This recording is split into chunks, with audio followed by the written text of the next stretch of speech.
must begin. Welcome back now that we have everyone here. Well, firstly, welcome back to Monster Monday, the Cryptic Cabal group. Firstly, we're going to take a moment as this will be Melvin's last session with the Monday group as he switches over to Saturday. So, just as a kind of a little note for those watching, if you're a Melvin fan, I know we get like one viewer on these videos, and I'm not doing this for the views, but just in case for my own notes here. But that one viewer is the biggest damn Melvin fan there is. It's probably true. Take that into account as we come back into this. The last time we left off, y'all had a really enlightening session with, a friend to some and a foe to others. Tun surely had a good time.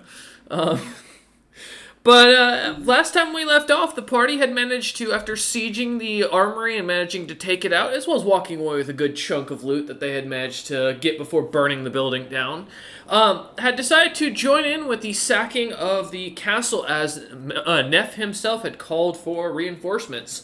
With the implications, as the party would later find out, that the other two members that went with Neff did not seemingly make it out of there. But as the party had found out that Neff had been cornered, and with the help of Ultimus, they decided to push on towards the castle and take on whatever could be there.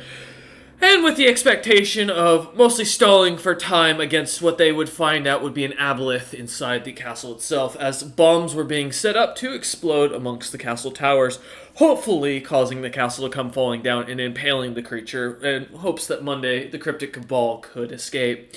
Though plans are one thing, and as we all know, a plan survives all the way up to first contact. Almost upon entering inside the building, from both the blown open doors of the castle front entrance, as well as a hole that had been seemingly almost cracked into the back of the castle where the throne was, the party split up a bit to try and manage and deal with the aboleth. However, to their dismay, the poor creature would manage to hold on and turn and beat and knock down most of the party, one after another. Or at least that's what it would appear as the illusion would go up around the creature and Tun. Thanks to quick thinking from Melvin and a very helpful spell, the aboleth was pretty much put into a situation where it could barely manage to hit anyone within its range, allowing for the party for the moment to stall for time while they looked for Neff, as they would discover him inside of the vault, from the outside discovering that he was inside the vault. The party would take a few moments while the aboleth was distracted and still kind of dealing with Tun and Gygax to try to manage to get him out, though to their dismay, Neff would find himself escaping without their help and having to burn quite a high-level spell to his own unfortunate pockets. Though the party would manage to survive the aboleth fight, as the castle would start to come crumbling down as they decide to make their escape, deeming that Neff being in the vault was probably safer than them being in the castle itself as it was crumbling down, and with an aboleth that was shooting off lightning bolts. With the party deciding to split up, leaving Tun to take down the front doors as they had been restored by Ultimus using magic to try and block the creature within. Poor Tun would get cornered while the castle would come falling down, Doots and Melvin and Gygax barely managing to get out or escape with their lives as they managed to go through the hole behind the throne. With that in mind, we come back after the party had managed to yet survive that encounter, retiring after selling the resource rights to the individual known as Goose, and instead choosing to return to mercenary camp to relax, take a moment to sleep, and truly heal, as many of them were not doing the grandest. As we come back to you lot having the next day, rather a few hours later, having been almost completely asleep in your tent, the city now lay semi in ruins, smokes coming out from much of the ruined buildings and military objectives. The mercenaries around the camp are starting to kind of lightly pack up as rumor and comments kind of are abound that Greg's Martom has called for an award ceremony and a grand ball to be held in the honor of those who had both sacrificed their lives during the war and for those who had become heroes during the same interaction. With you lot kind of sitting as a group, finding yourselves relaxing, you see as Ultimus comes walking over after kind of stopping at another tent, speaking with someone from a group of giants, and then turning over towards your direction, kind of signaling for another individual to follow after them. Would you like to introduce your character? Minion.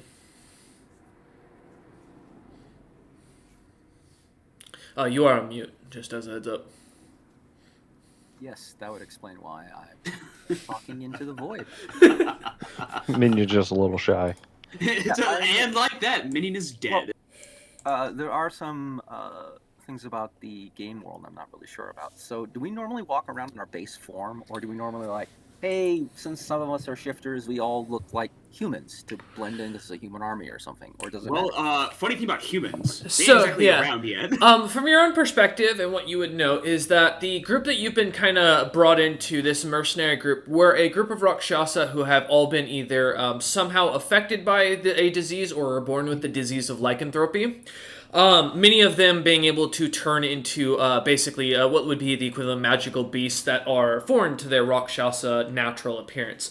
However, Rakshasa are a recognized race globally. In fact, they are one of the more powerful nations in the world as itself. The monsters of Cryptic Cabal being, even though they are monsters, this age does look on to many races that yet have not founded even a nation and don't have cities that kind of represent their species with like a leader in that sense as monsters. So in the same sense that elves and Goliaths would be considered monsters, Tun, Gygax, and Melvin here would be monsters.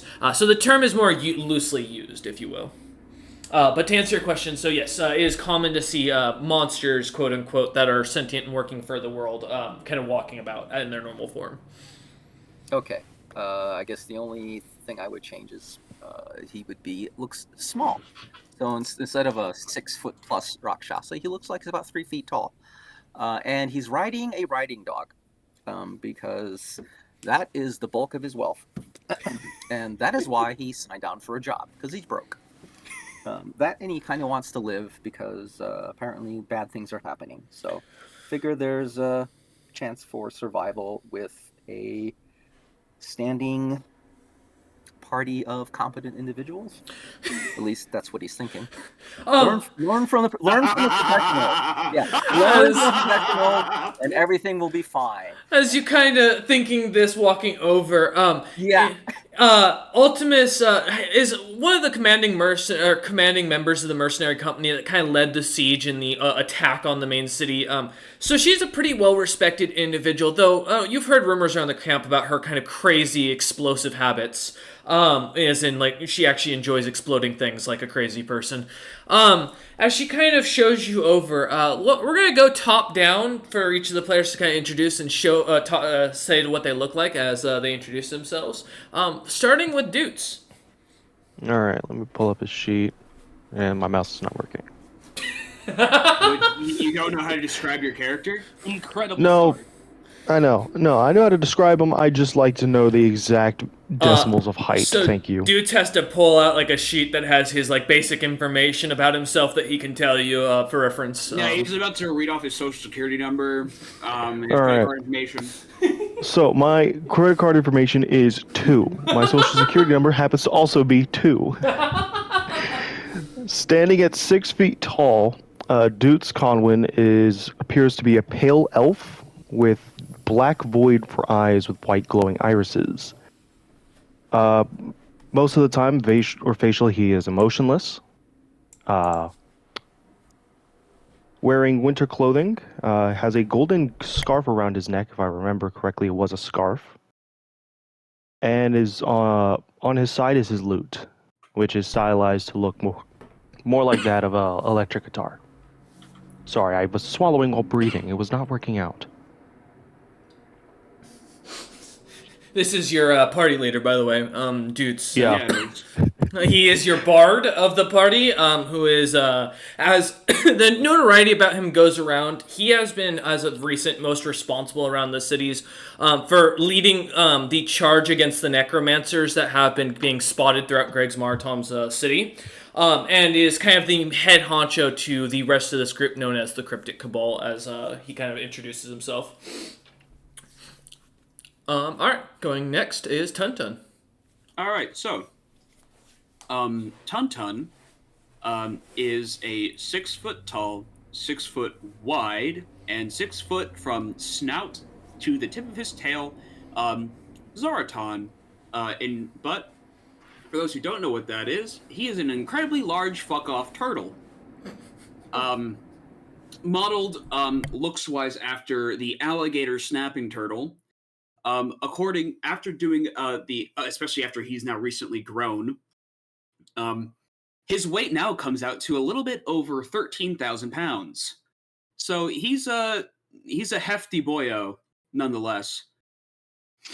Tuntun can not speak any language besides his own, but he knows all languages. So yeah, he loves pastries, and I feel like a DM should take care of what the world has known him for.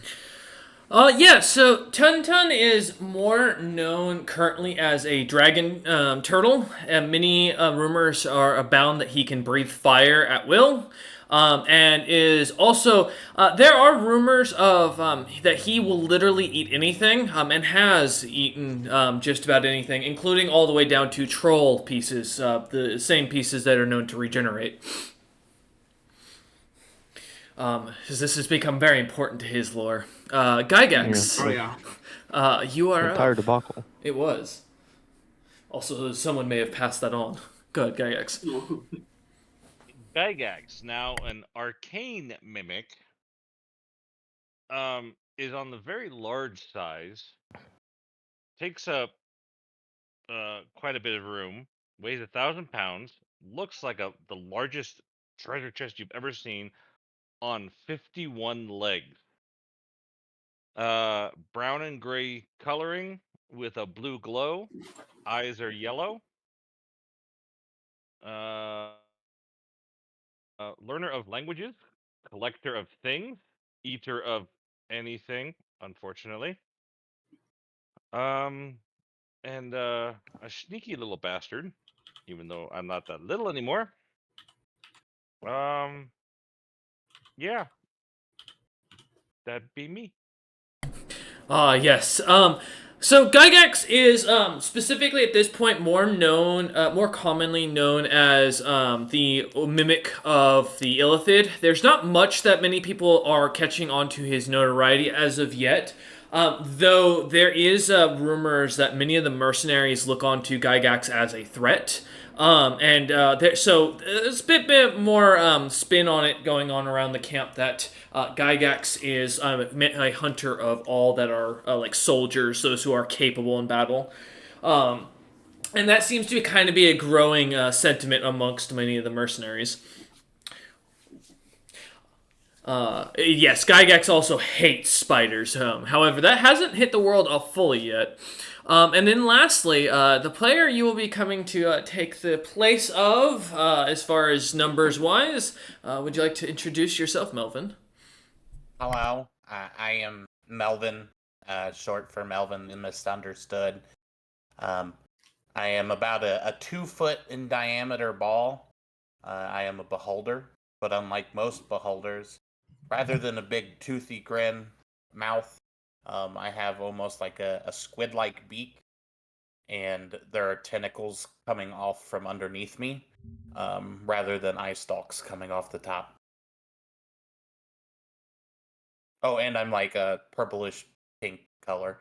My skin kind of like a slimy, fleshy look, akin to what I imagine would be a dolphin. And you're my big brother.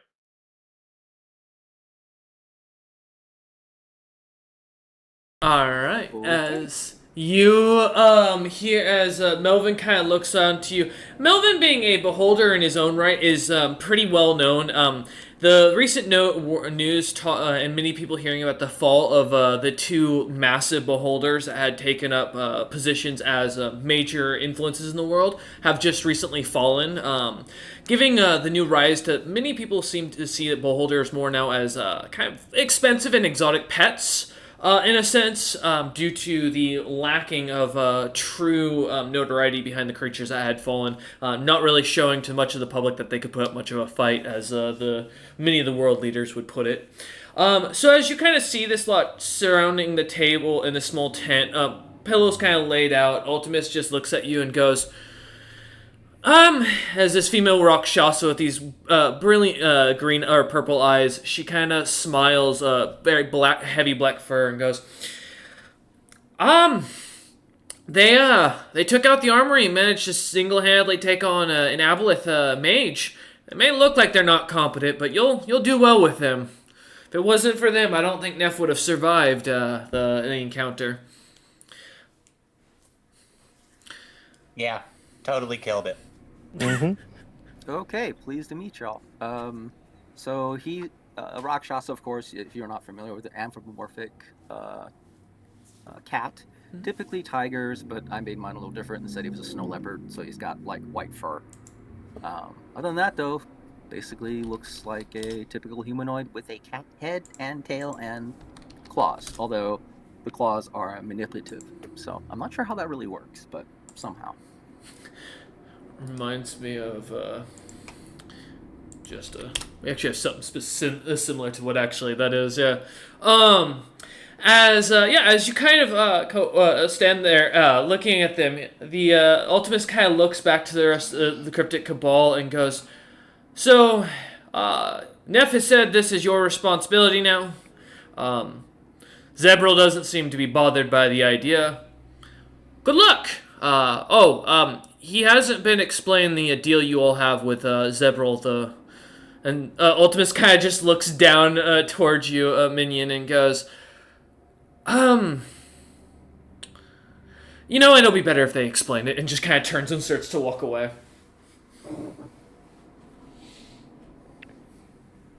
Well, since our background was Monster Society, this is actually a lot more care and concern he's normally seen when hired for a gig. So, whatever. Well, nice to meet you. Oh, My name is believe me, you're Dukes. being seen right now. Dudes, Yes. is he an eat or no eat? He is a no-eat. You will not be eating him. Okay. So, nice to meet you. I am Dutes. We are the Cryptic Cabal. I point to Melvin. He, or currently our progenitor, is watching us at all times. He watches us through him. A wave. Tentacle. So now that you are part of the party, whether you want to take this as good news or bad news, you are now his property. Our job is pretty much to entertain him and spread our good name. Tonton looks at Dudes like, what the fuck are you on about? So you that now was All of this out of my definitely not in the contract that I signed. Yeah, even Tonton's like, the fuck is this guy on? what was that about the kindness of how monsters are treated? Like, bro, what? I slowly put down the weed I'm smoking. Surely. Bro is on something, dog. He's also the giver of gifts. Oh yeah. Just don't ask for it. No, because I ate mine and he kind of looked shocked. Yeah, normally you I'll don't apologize eat in the flurry of something all that... in the flurry of all the introductions. I kind of lost track. Who is the actual, ostensibly the party leader, if we actually have one? Tonton looks at Point Dudes, at and Dudes. then looks back at Minnie, then looks at Dudes, and I'm sorry. I raise my hand. That would be me. Okay, who is me? I'm out of here. My name is Dutes. Dutes is the party leader. Got it. Okay. Yes. Oh, yeah. So how is this place run? Like an anarchy, or not that well organized? So I would like to say that we are organized, but we are not at all. Pretty much, I just end up having to tell y'all what to do most of the time. We are an A-B company. We started A. Dude says go to B. That's actually the best way to put it. They just figure it out in between. Thank you. Ah, good. And there's no, like, C through Z detours along the way, right? Oh yeah, totally. Tuntun chortles. God damn. We usually get there's the occasional monkey wrench, but we get there right around J. All right. What's a monkey wrench? It's an expression of when something goes against what you want. Are you sure the monkey wrench has been invented? I heard there's a song called Monkey Wrench. Dudes, you should play it sometime. You know what? I'll not me googling the lyrics right now. Well, God. the world has sentient monkeys, and so it would not be a stretch to have a. No, we call those lycanthropes. They have a name and a right to vote now. All right. For the educated. Well, they're part of an entire nation and kingdom now. Okay, but Most now, of this mercenary company's made up of them. Come on, this is not the place. of course, we're not talking this loudly. I like to keep my skin attached, thank you. Oh, wow, all lycanthropes are barbarians, huh? Gonna take your skin from you. What baseless rumors that I can't actually say because I can't talk to y'all. I'm so glad you can't talk. I'm glad everything you're saying is just your name. Yep. Noticing Tuntun's expression, I psionically link with him. Are you okay? There's so much racism. I'm only 2 years old, but even I have political... Tuntun's elegance goes when he's angry. Man, that was crazy. First time I ever raged was last session. Tuntun doesn't know what to think of himself. But as you kind of sit around the table, kind of now, mercenaries starting to gather up their equipment. The camp's kind of starting to fall out as you kind of stand there. You already know generally where they're going, so you can pretty much leave as you will. You know that if you are required to be there, it wouldn't be hard to imagine that Zebral's probably going to teleport you there. Well, I think it's time we go ahead and pack up and get ready to head out so that we can go in, enjoy a feast. By the way, we are going to a feast. Oh yeah. What are we doing with the leftover loot that we have? Are we giving it to your frog toad thingy? Yeah, we will be giving it to Toadsbane for him to sell. Okay. In which I will attempt a calling. Okay. As you start to try and go ahead and give me a concentration check. All right. 31. As you kind of try to focus, trying to summon him once more. You feel, Tuntun, you feel as your back suddenly gets heavier, and out as the heavy-looking large toad comes out, a large cigar kind of sticking out of his mouth. His eyes have one winking a little bit faster than the other as he kind of looks over towards you. Coming out about 4 feet wide and almost as tall, he seems to kind of give a little bit of a shove down on Tuntun as he seems to weigh quite a ton. As he looks over to you, Dutes, and goes, "What do you want, young man?" I just have some things for you to go and sell.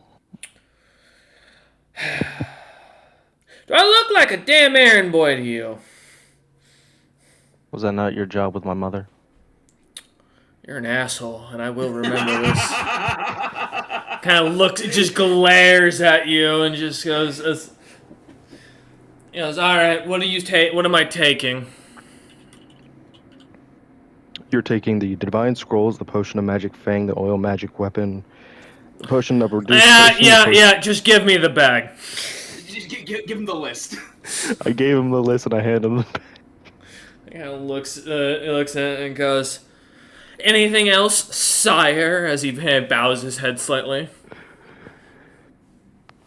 So tempted to play into the part, but I'm not going to. No, that'll be it. I put my hand to my chest. Oh, thank you, but no. As you kind of continue with it, he looks at you and just kind of gives a glare as he turns and kind of crawls back down into the hole on Tuntun's back. As you see this for the first time, Minion, you notice a slight circle that has a bit of overgrown bush on the back of the Zoraton's shell.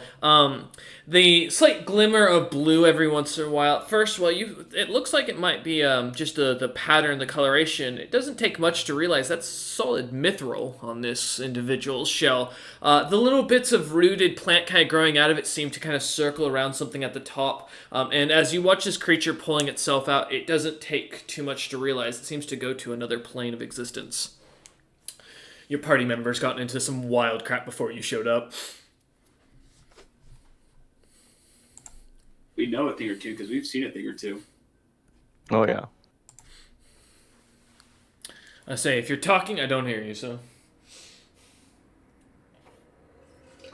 Oh, I was saying, all right, that looks interesting. Oh, by the way, just for me, have the Nixies returned to the embassy, or is it still an empty building? As you look in, it is still empty at this point. No, my embassy. I'm so sad. But as Trollsbane Cat takes his heavy bag and goes back in through the portal, you watch as for the first time on Tuntun's back, it seems to dissipate and it goes back to an actual solid shell. Yo, Minion, could you... Sorry, Mike. There was a time when there was smoke coming out of that hole, and there was a really funny conversation that came from that. Nonetheless, Tuntun. We did not stick someone's head through it by accident. Guys are gonna scare the new player away, I swear to God. Anyway, I guess it's time for us to, well, I guess I'm gonna look at our dear party leader, wondering if, hey, we marching towards the city, or what are we doing? To save the interaction from having to, yes, I would rather us head to the city rather than Zerbo teleporting us there, because he's already done a lot. That's fair enough. All right. As you start kind of packing up the tent, grabbing your stuff together, putting it onto Melvin's sled, kind of tying the reins to the top of Tuntun's helmet so that way as he walks, the sled will pull with it. You lot kind of start to head out with the rest of the mercenary camp. Neff seems to kind of give you a lot of wide bit of room at first, but as the journey goes on day 2 or roughly about day 2 or 3, about in between, eventually coming by, I imagine still with slave in tow from the noble you have captured. He's over my shoulder at almost all times. A sack of potatoes. Hey, if you want to introduce what Neff looks like, He doesn't look that special, things considered. He's wearing like a light samurai armor. He's a tall, I believe it was set at about 9 feet. Tiger lycanthrope. He's almost never in his non-lycanthrope form. He has 2 swords at his hip, and currently he has a, I believe, was it a kobold or was it a dragonkin? A dragonkin over your shoulder, yeah. A dragonkin over his shoulder that's gagged because he did a lot of shouting when he was first captured, and I'm not a fan. But as Nefcat comes walking over to you lot, as you're kind of heading with the rest of the mercenaries as you go, Neff, I mean, this is from your own understanding, this will be the last time you'll see this group. As in another day, you'll be kind of heading off to the north to claim the land that you've been granted. I haven't been with you all long, and that's probably for the best, to be honest, with your backer. Please don't try to fight any more aboleths anytime soon. Oh, trust me, I do not want to. But we killed it. You didn't. Yes, well, we did. I would say I wink, but really I'm just closing the one eye. Half closes your eye, like, you know, it's guys- like, You guys realize Ultimus tells me things, like everything. You didn't kill it, it's still out there somewhere. But that's not my problem. Let's just hope, and I say this very quietly so that the only people that can hear us is Neff and the party. Mm-hmm. Let's just hope we don't run into it again. And I would really appreciate it if you would just probably never bring it up. Well, I think someone else started spreading the word, but it's not one of mine, so. Hmm. Yeah, that goose fella, very interested in the aboleth. Let's hope we never meet Goose again. He seems to pop up everywhere. As Neff will kind of march off. All right. As the rest of the mercenary company kind of seems to start to head up the kind of heading up north up the road, Ultimus gives a final kind of wave to you lot as she kind of comes running, kind of jogging over to you and looks over to each of you and smiles and goes, "I don't know the new guy much, but good luck to you lot. Neff has been rewarded lands and." I don't think we'll be leaving for a while, and it was a fun time. I didn't think you'd actually let me catapult you into a city. I'm gonna miss your stupid decision making. Really am. What's she talking about? It was her that decided that we were going to be catapulted into the armor. Oh, I know that, but what stupid decision making? She looks at you, Gygax, and goes, "You know what? You're right. It worked. And for that, she kind of pats Tuntun on the head and hands a cure light wounds potion to Dutes, and goes, "Good luck to you." Optimus, I appreciate that you totally didn't try to kill us a bunch of times or jip us out of a bunch of money. It was nice working with you. Well, like, one of those things is correct. Yeah, but nice working with you. She just kind of looks at you for a second, with a smile on her face, and goes, also, Neff wanted me to give you some advice. Though he wasn't willing to say it to your face.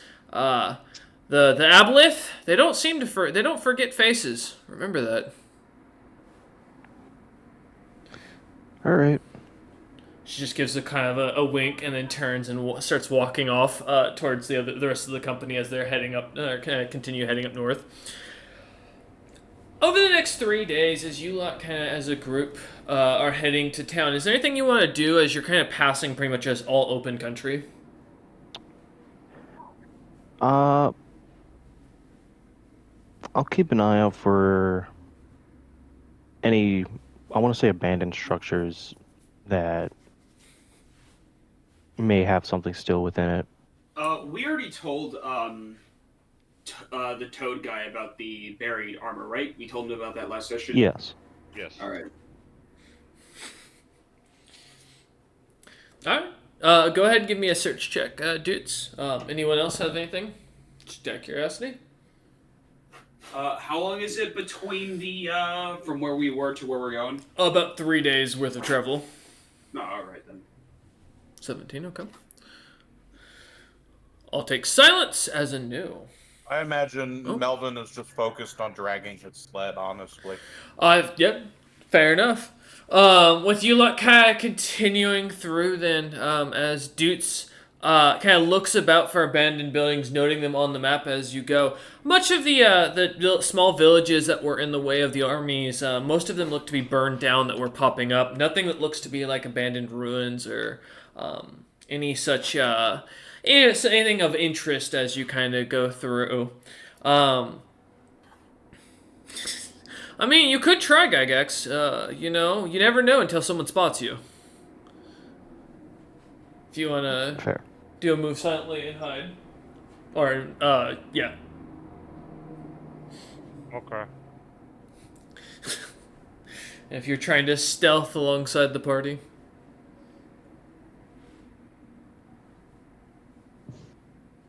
Let's hide. All right.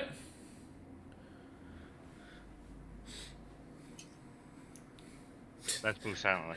Thankfully, with the mercenaries kind of walking through, you don't hear much of your footprints or your feet kind of hitting the ground. There's a lot of clanking of metal and such, but as you kind of almost vanish into the shadow of Tun Tun as you lot move about, seems like you almost perfectly camouflage into the area around you. Minion, was there anything you'd like to do during your 3 days of traveling with this lot? I mean, it's a whole new group you've met. Very little you know about them. Anything like that? Well, I would try to learn a little more about the party's motivation, because what he got initially was kind of like we throw a deck of cards in the air and we pick one we like and go in that direction. Man, that's accurate. I mean, yeah, you kind of nailed it. So, since it's supposed to be, I don't know, military, he was kind of thinking there'd be some kind of direction. Or as it sometimes happens, this sounds like it's a team of wild cards. In which case, he'll just try to observe if there's any kind of rhyme or reason or order to anything that's being done. Like, do we even care if we're going to be ambushed? Or does everybody stay clear because, one, a big freaking army just came through and leveled everything, and two, it's a party of what most sentients would normally run away from if they saw it. That's a good, accurate way to put it. Go ahead and give me a sense motive and gather information check. We'll do the two to see what you can kind of figure out. Skills? Okay. Oh, no. I asked if we need a skill monkey, and nobody said a thing. I said, Well, okay. Your and I won't pick 'em up. skill monkey is Dudes, because he's a bard. So he is built to be a skill monkey, but he doesn't sense motive gather info. So that is up to the party if they decide they want to share info outright with you. But this is just what you'll gather without it. Yeah, I'm not going to know anything. Okay, that's all right. I'll just roll it. You can still try. You never know. You might pick up something. We've had some players who got nat 1s multiple times in a row, and some who've figured out something really important. Holy hell! Oh my god. You got two nat 20s in a row. Jesus Christ! Yeah, there goes that ever happening in combat. That is. Yeah, it's true. That is very true. Yeah. Well, I mean, unless you're playing. That was my saving throw against the death spell. Right. Yeah, too bad. Oh well.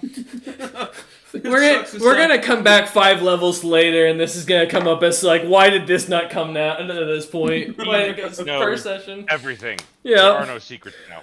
So yeah, from what you can gather amongst this group, well, I mean, to be honest, I'm gonna let them kind of tell from their own perspectives. Dudes, let's start with you. I mean, he rolled high enough. You can roll to do a bluff if you want to try and beat it. But if you want to try and save some information, but otherwise, you're welcome to tell him as you for what you think.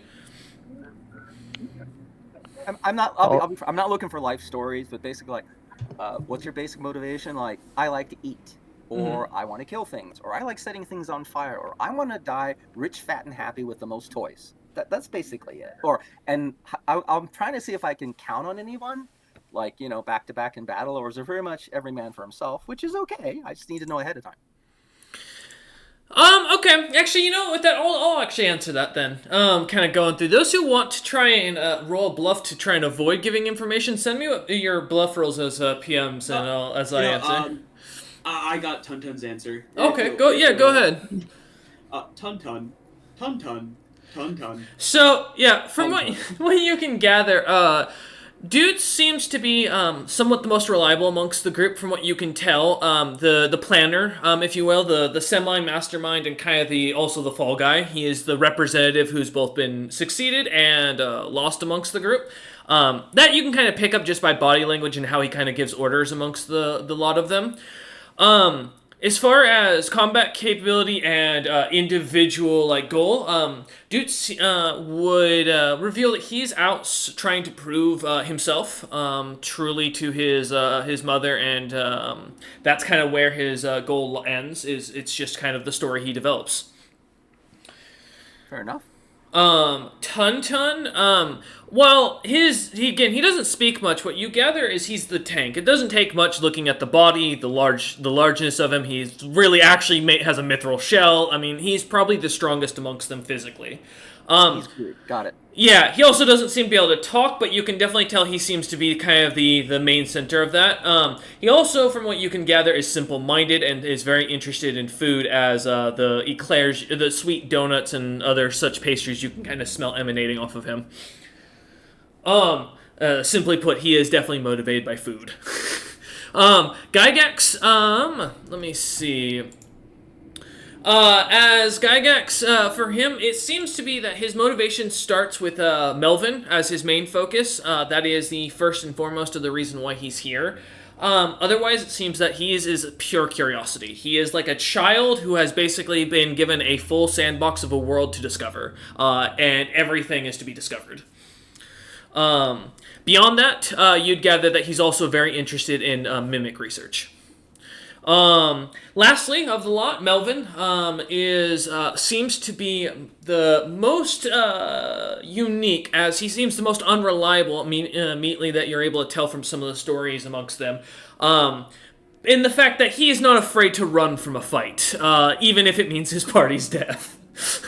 But you do gather that his focus is to be feared one day, and seems to have a ulterior motive that he doesn't really seem to be letting loose or making available to you. That answer pretty well for what you were looking for, Minion? Yeah, that's good enough. Perfect. Yeah, as you kind of head on, your party's goal seems to be generally also, I will put, doesn't seem to be mercenary work, it seems to be just gaining renown, is what you managed to gather. They're trying to get a name for their group, to become stronger and more, able to be hired on. They don't seem to give a reason behind it, and there's no collective reasoning that any of them seem to reveal, outright to you about why this reason is. So. They can take all the credit they want. I just want to stay alive, and with most of my limbs intact. That's safe. Mission survive. Wrong party, but good luck. Well, I mean, as long as they don't try to eat you. Looking at Gygax. But yeah, so as the party kind of continues on over the next 3 days, you eventually make it to the city of Diamond's Death, or rather make it back for many of this party. What you do gather during the time is that most people don't seem to be coming after your group during these 3 days, as they are the army that just got wiped out and the nation that just lost the war has been completely defeated, besides wandering bands of bandits to be expected from the broken army. You're traveling amongst a pretty large group of mercenaries, with 3 mercenary companies kind of scattered about in a long supplied line. It's pretty safe to say your group is probably the least impressive as far as valuables amongst them, as you look at some of the mercenaries. So it doesn't take you much to realize that if you're going to be attacked, Minion, it's not going to be your group that's going to be the ones focused. You'll probably the accuracy of saying that you'd probably be avoided due to the scariness of a bunch of monsters of your type walking around is pretty accurate. But as you kind of continue on the muddy pathway, the kind of broken up or burnt down forest all around you, that seems to have spread further and further, thank you to the pyromaniac. You finally, after 3 days of marching in the nasty rain and heavy winter, like late winter weather, finally make it to Diamond's Death, the city of Greg's Marathon, the city of trade. And trade it is doing as you see massive skyships flying kind of throughout the air. Many of them looking to be almost 2 or 3 deckers with cannons aligned on the sides of them. Many of them having merchant flags as they go landing about a mile south of the city from what it looks like. A line halfway, what looks like all the way around the city walls, has been set up as guards are kind of seemingly kind of putting on helmets on people and letting them pass through the gates as merchants are trading outside a huge kind of almost along the same path as these people are waiting in line to get in. Merchants have kind of started setting up booths trying to sell people goods. Many comments and people talking about and cheering as excitement as these mercenaries kind of come walking towards the city. The guards kind of shoving the line aside as your kind of group finally gets up there, letting the mercenaries ahead of you kind of go through without much issue. One of the guards comes over looking at you a lot, a kind of black-scaled kobold, who only stands about 3 feet tall, but is carrying what looks to be a huge helmet in his two hands that is bigger than his entire body, barely, as he's walking over with it, and looks up to you lot with your wagon or cart behind you, and goes, in common, he goes, "Do you accept having your thoughts read to be allowed access to the city?" Tun nods. Sure. In order to enter the city now, we have to let them read our thoughts. If this is something I would be aware of, I'd be like, okay. Oh, you mean like at Zebral's place? Okay. You see the kobold look at you at the mention and kind of like wide-eyed a bit and goes, Yeah, Tun nods at that. Yeah, we're familiar. "Wait, are you the Cryptic Cabal?" We are. Oh, Zebril has already requested special admittance to you. Greg's Martom has allowed you diplomatic access.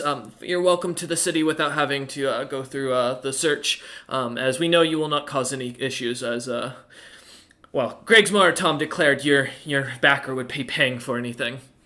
Tun looks sad that he won't be included, but he understands. The guard kind of waves you through as the doors open up, and this city is jam-packed. As you see in front of you, the long road in front that kind of goes all the way to the eastern end of the city, or western end of the city, where the mercenary quarters were set up. The city seems to be just on this main street alone, packed bodies everywhere, as people are shouting and screaming, merchants going about their business, races of all kinds coming through, giants, dragons, kobolds, genasi, even some mini monster races kind of walking through, as many of them being referred to as just beast folk or beastkin amongst the civilized races, or mini legs as they're also referred to derogatorily. But as you see, people are going about shouting, drinking, and having a good time, even with the stormy weather going on. And the heavy rain coming down, people seem to be ecstatic and having a fantastic time.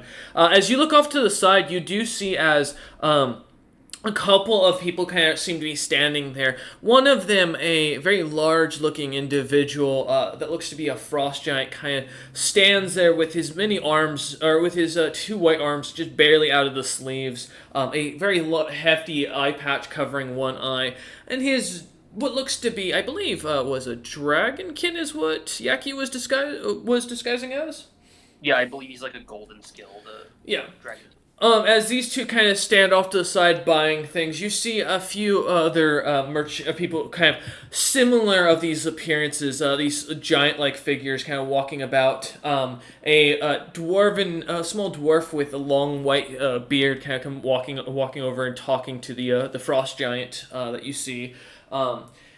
The mini guards kind of walking about as you see frost giants kind of stepping around the city and talking amongst themselves on the opposite side of the road, watching as this small group seems to be gathering.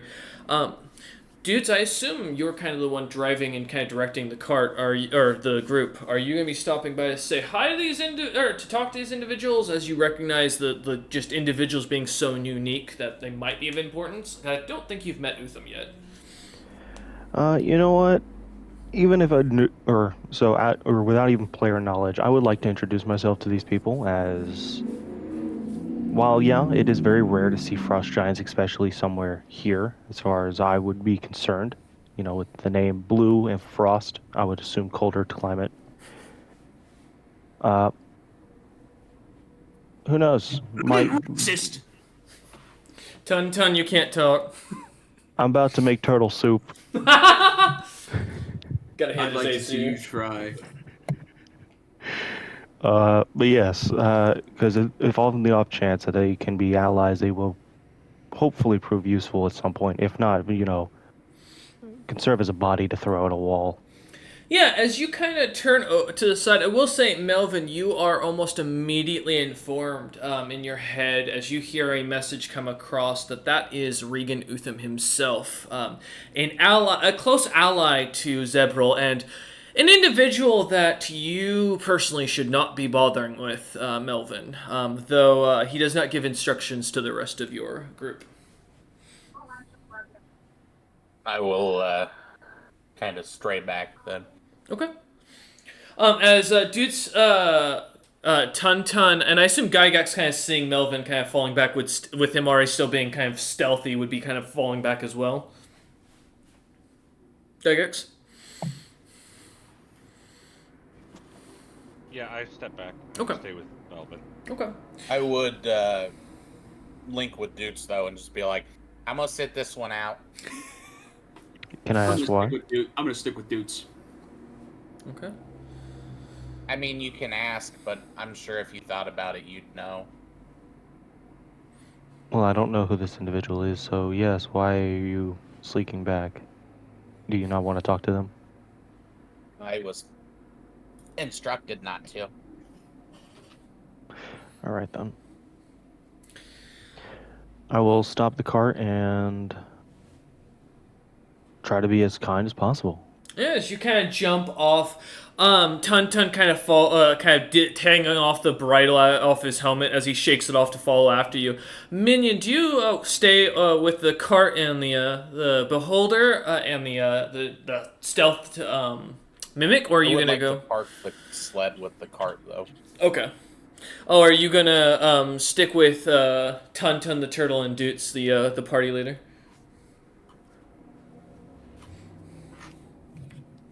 Oh, you're muted again, mate.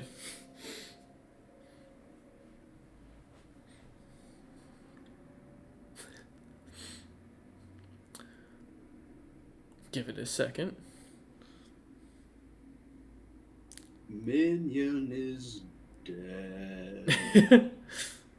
Oh, I thought there, I didn't. there you go. I thought you were talking to Ned. No. Like, I heard Ned is still muted. And I get okay. Oh, no, Minion. Yeah. Sorry, my apologies. No, I'm a little puzzled by the way things are progressing, but seeing how I do recall that we are supposed to be on good behavior, which is why we were granted passage into the city, there's no reason to create a fight for any particular reason. So I will stay with the wagon, which ostensibly is on to the way to the Lord we're supposed to meet. Yeah. All right. As you stay with. I mean, I could pull up a chair and take out some popcorn, but I don't think that's. Yo, trust me, bro. I already got a bowl right next to me. I'm ready to rock and roll. Tunda's walking over. Yeah, as you stay with Melvin and Gygax, as they kind of pull the cart off to the side with the sled and kind of start to find a little area off to the other side of the road to avoid this group. David, as you walk over with Tun, the individual seems to almost notice you before you seem to even get up a few or within 10 feet of them as they kind of slightly turn around. I will slowly put up my hands to show that I am not a threat. Hello. I just wanted to come over and introduce myself as I have never seen any of you or your kind before around here. Yes, I suppose it's rare to find me in a more tropical climate. My name is Doots. I'm aware. May I have your name? I'll reach to take his hand to shake it, and I'll say, I'm Utham, the king of the frost giants. Oh, nice to meet you. He said king, not Regan. This is an imposter. Because Regan's in giant tongue. He's using common. Well, nice to meet you, King Utham. Would you be willing to tell me what brings you down here? Many world leaders are currently coming to meet at the feast. Something about a meeting to decide many things about the world. It'd be foolish if I didn't show up. Oh, well, thank you for telling me this. I will make sure that my party is on the best behavior. Even more so than usual. I did not expect multiple world leaders to be showing up here. Yes, even Zebril currently has a representative in the city. For obvious reasons, he did not come himself. Yes. Well, I hope your temporary vacation treats you well. And while I do not know what potential offers or jobs you may have, I would like to state that my party Cryptic Cabal is always willing to be hired for most jobs. Well, if Zebril decides to send you, I'll be willing to give you work, but I was told nicely, but to keep my hands off of all of you. I was told you have a party member that I wouldn't like, but I am not to injure, and I will reciprocate said kindness. Well, I may not be knowledgeable of the party member. I will make sure to make sure my party keeps their distance then. In my younger years, I was known for slaying of beholders. I'll go straight face for a little bit and then try and collect myself. Okay. Then I will make sure my party member will keep his distance. Shouldn't be any problems. I suggest he does not go near the dwarven leader either. Not for a dislike, but they recently had many problems with, I suppose you could say, the god of beholders.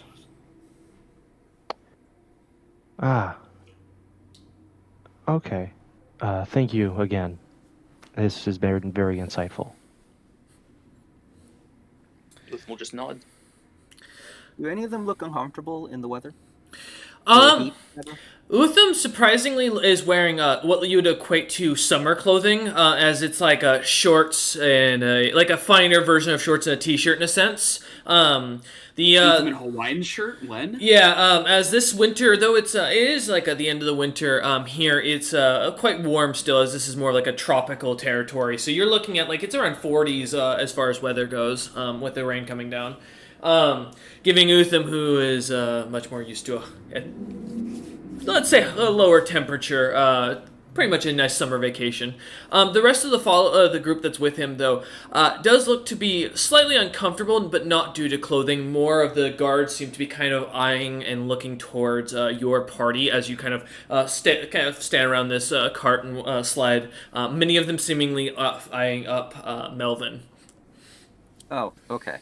I was going to offer, it's like, hey, if anybody's having some difficulty adapting to the heat, I was going to offer him free adaptation spell, but if they're not interested in that, then it's fine. I imagine are the ones with me my the Royal Guard? Yes. Mm-hmm. Yeah, they all have. I think they'd be more comfortable for temperature because I believe Jarls do have fire resistance. Oh, my apologies, I forgot about that. Yep. Yeah. But as they kind of seem to be eyeing up Melvin, dudes, are you heading back to the group then? Yes, I will give a formal bow and then make my way back. Yeah. Tauntaun, seeing Dude's bow, will try to bow as best he can. That's just lowering his two front legs on the ground and then getting back up. The last thing Dude hears as he walks away would be, "All right, come Yaki Roxer, my guard. We have work to do," and he'll begin his walk towards the palace.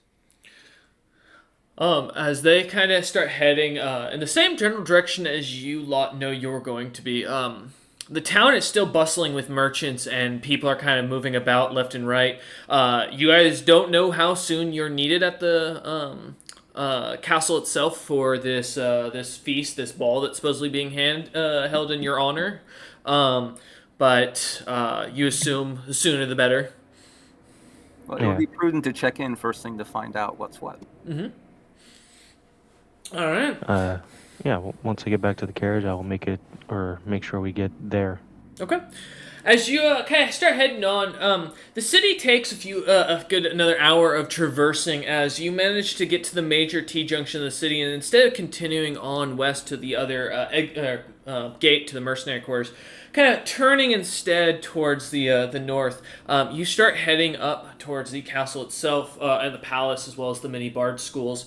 About halfway up, Gygax, Melvin, Dutz, and Tuntun, you recognize the building that you had watched get demolished, and only a few days ago, or a few weeks ago, were inside the tunnels beneath it, as the adventuring guild that was formerly known as, I believe, Think's Adventuring Guild has been renamed to Mini Think's Adventuring Guild and is fully been rebuilt. Now a 2-story building with what looks to be large kegs kind of fully set up in the bar, fully in operation, with monstrous races kind of walking about and talking within, drinking and enjoying themselves.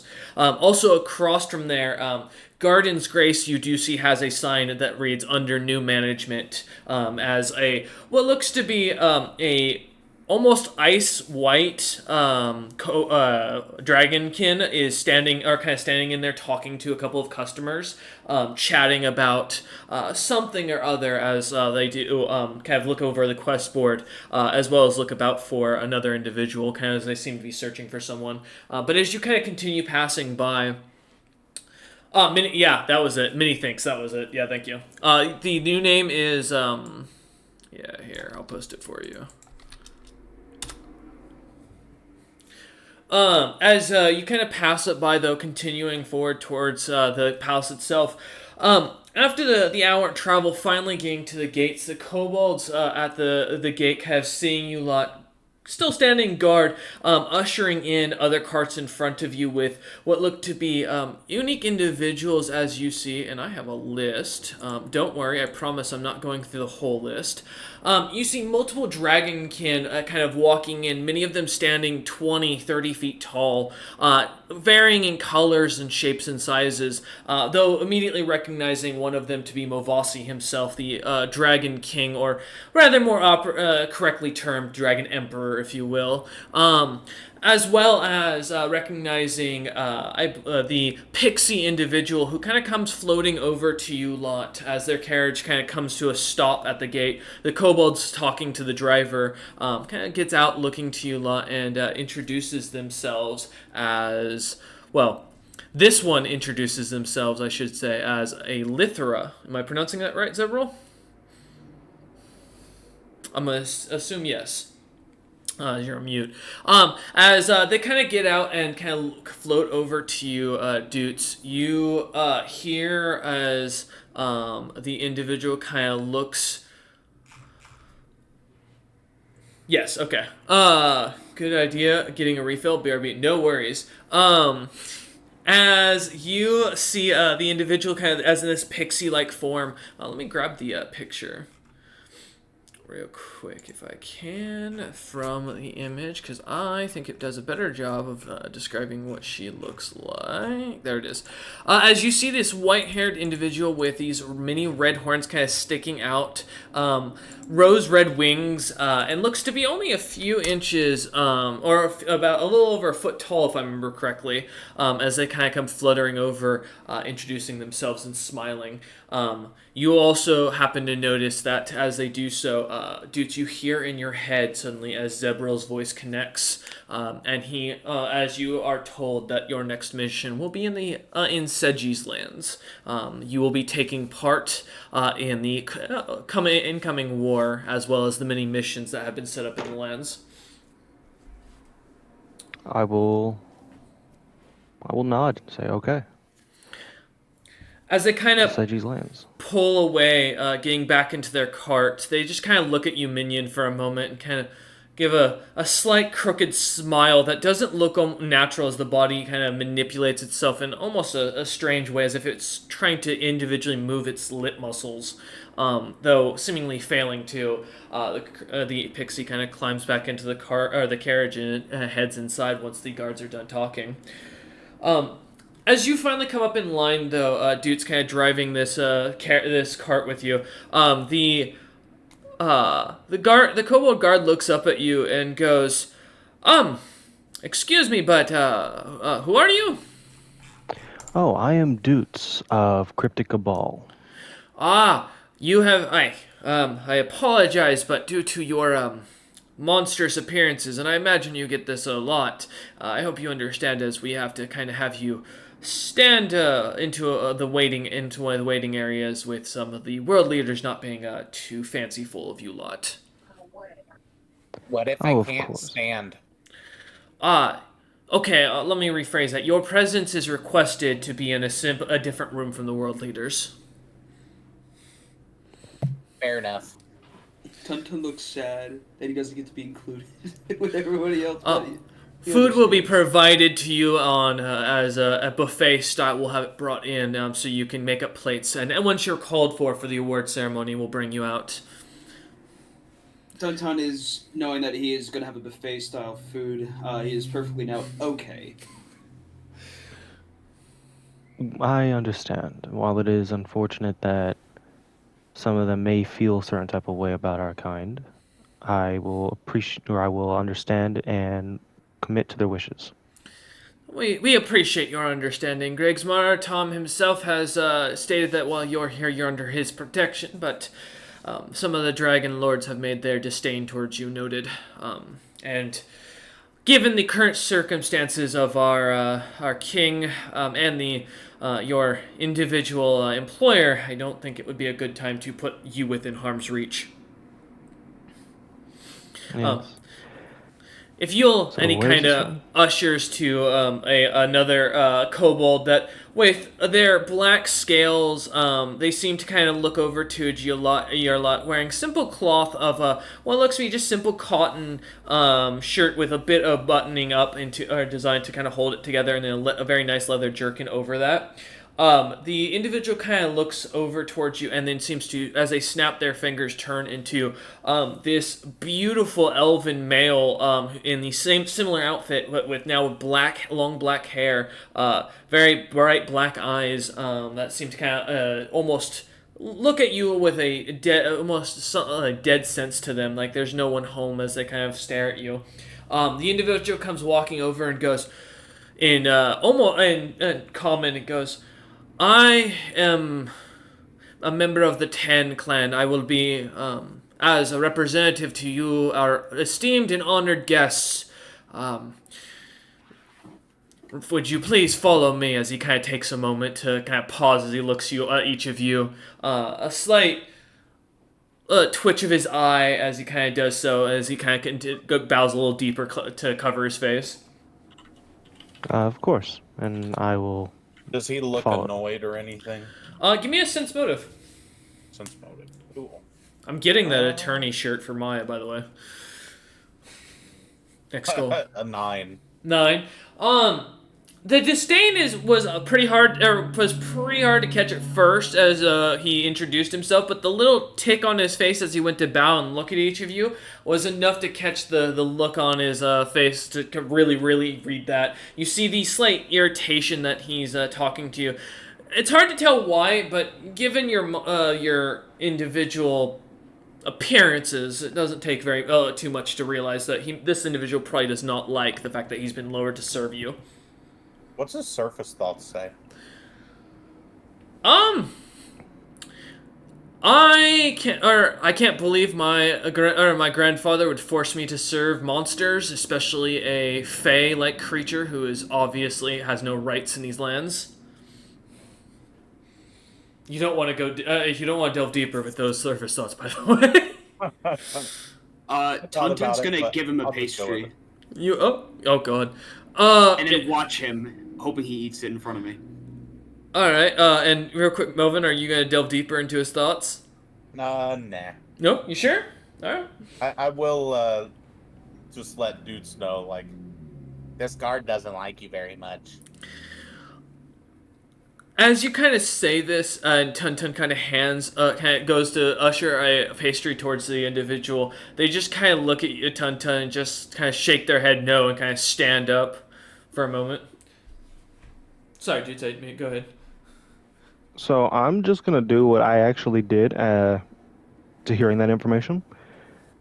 I'm gonna rub my tongue against the top of my teeth, just in a face of like, are you serious? He just kind of looks at you and just kind of stares blankly. Slowly, I'll nod and then just say, "Okay, Melvin." And I will not give this man any more attention. I will just follow him. Okay. He kind of turns as he sees that you start kind of moving forward and starts just walking. I'm getting the understanding. Go ahead. Tuntun picks up the pastry he's denied, and now he's very sad. As you kind of pick up the pastry and start following after, the individual or the servant brings you back behind the kitchens, bringing you in through the kitchen as people are running about. He kind of drags you through the long hallway to the back of the castle meeting halls and takes you to a very secluded room with a couple of bookshelves set off to a side, a little map of the world kind of painted onto the side of the wall. A single table set with a few chairs at a bit shorter of a height than what the rest of them, from what you could see out front, were set up to. A large table set off to one side of the room with a bunch of plates of different meats, as well as vegetables that have been steamed and cooked, and what looks to be a simple, small and quiet kobold who stands about 1 foot tall and looks to be wearing a little butler's outfit as he just stands there with holding a tray with little what looks to be wooden plates on it. I take a wooden plate and eat it. Of course you do. Gygax, I don't think there was any food on that. No, it is food. It's special food because he was holding it and it wasn't with the rest of the food, so therefore it's special food.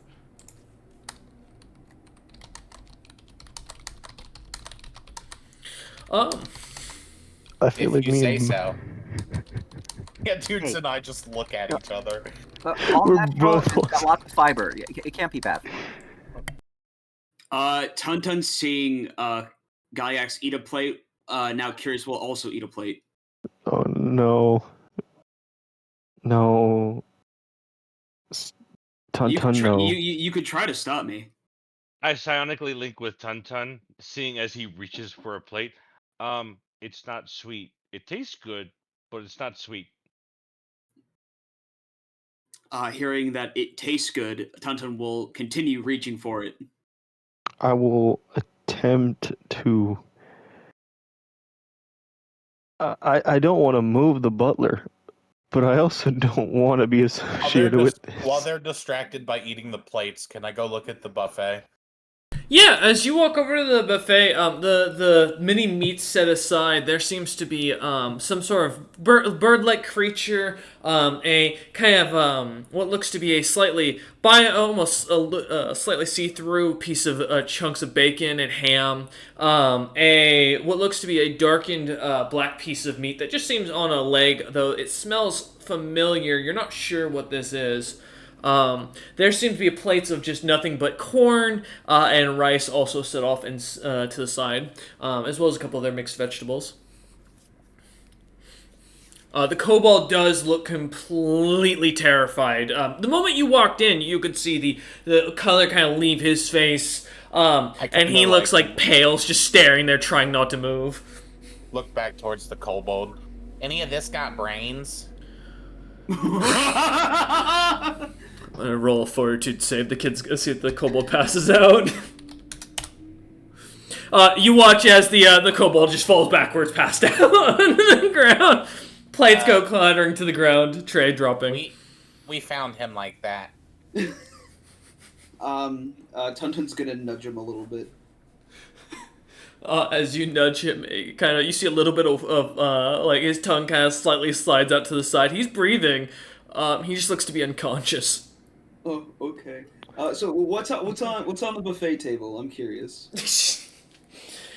So as you look over, you see the chunk of what looks like some sort of like bird-like meat. A couple of large drumsticks of it. Some chunks of what looks to be a massive breastplate. Like piece of meat. As you take and notice, it looks to be about almost the size of Tuntun's own chest. This is not like a small like talking chicken. We're talking like massive creature.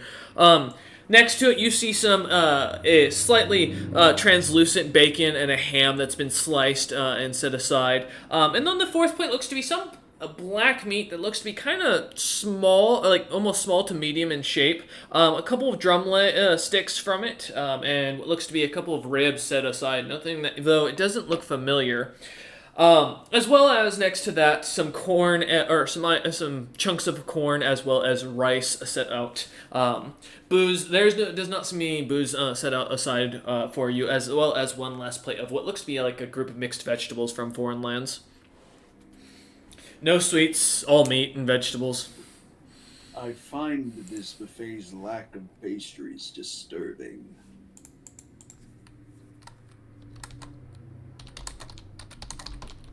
Nonetheless, Tuntun is going to look at Doots and hopefully he will assist Tuntun in getting him a decent portion of food, as I do not have dexterous hands. Being on all fours, yeah. Yeah, being a quadruped really limits the amount of things you can grasp. And I don't know if the rest of my friends here would appreciate if I just started biting into the stuff on the buffet line to put on a plate, or at least the floor for myself. I say Minion's already grabbed like a plate of mixed vegetables, just sitting at the table watching this. I feel has to be probably the most elegant of us, for sure. Well, I noticed Tuntun's look, and so I take that huge bird body of meat. Uh-huh. And I break it in half, and I put half within reach of Tuntun and go, "That's for you," as I stick the other half completely in my mouth. Tuntun will look over at Doots and Melvin to see before he goes into it if they would like to have some, because Tuntun is a very sharing is caring kind of person, unless when it comes to his pastries. Well, he even shares his pastries, yeah. I say this is basically, it looks like a large chicken breast that's been cooked. Mm-hmm. I'll take a little piece and turn to the person that guided us here, if he is still here. He is not in the room. He basically turned and left as soon as he saw Gygas eat a plate. Okay. I turn to the butler, who's, correct me if I'm wrong, is still fainted. Yeah.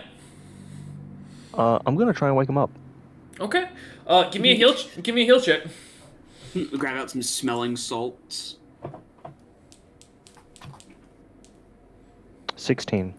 16. As you kind of lightly tap him on the face, kind of go and wave some food under him, as you've seen some medics do on the battlefield before. Although they had what looked to be like something else in their hand, trying to mimic it. After a few moments of doing this, the individual seems to, or the poor kobold kind of comes to and goes, pulling his tongue back in his mouth, goes, "What? Oh God, it was real!" So, I am sorry to disturb you, but I would like to ask you a question. Can you give me the name of the individual that guided us here? I don't know. He's a member of the clan, the Greg's Marathon's clan. I don't know. You're not gonna eat me, right? No. Is the treasure chest? I will assure you, you will stay alive for the remainder of the evening, and should you continue on your best behavior, you will remain alive permanently. I go to the opposite corner from where he's at, and I just continue nibbling on the stuff in my mouth. Giant chunk of chicken that you're kind of going through, yeah. Alright. The kid kind of looks about and goes, okay. You want to make a deal? Not really. Then I need you to stay silent about everything you hear in this room. Okay. Should you open your mouth to anyone about what happened in this room, I assure you, this treasure chest will eat you. Okay. Dibs on the brain.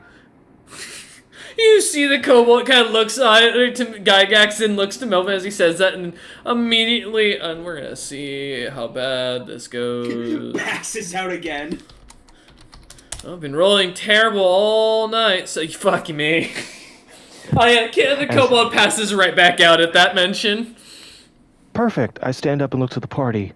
So, unfortunately, it seems tonight is not going to go just as peachy as everyone would hope. So, as the bastard who brought us in is going to be attempting an assassination on King Utham. Huh. So, I need all of you to remain on your best behavior while I go and try to alert King Utham. Shall I hide and go looking for the elf guy? Oh, please, go find him. And Okay. if you can, bring him back alive. Wait, Aw. hold on. I look at Gygax trying to garner the idea of getting a little connection going. I sonically link with Tuntun. Yes. Okay, sorry. So, some ne'er-do-well is trying to assassinate the great Regan Utham.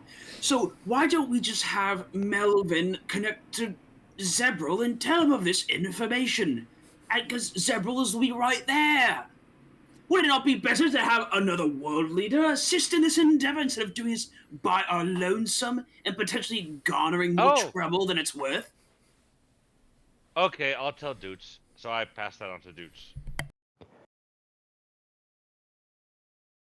While I do think that is something we should do. Melvin, do you think you can form a connection with Zebril and alert him of Can't the you news? also? I don't know if he would like to hear anything from me after what I last did. I mean, to be fair, you did say it out loud, so if Yeah. if he heard it, then so did Zebril. So I mean, I'm sure you already know this, but there's an assassin in the building trying to kill Utham.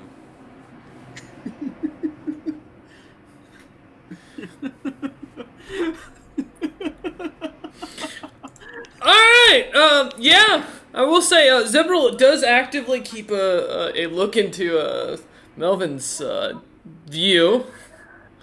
But as you hear back to your head, Melvin, thank you, brave one. The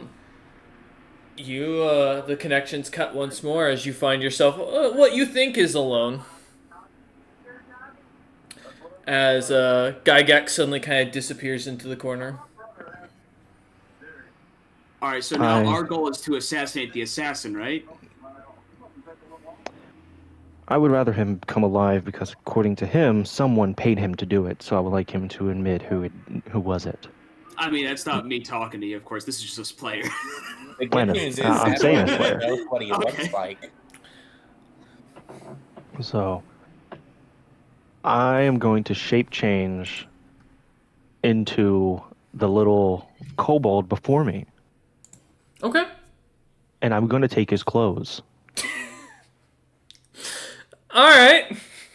She started undressing the gentleman. He's still unconscious. This has gotta be a crime.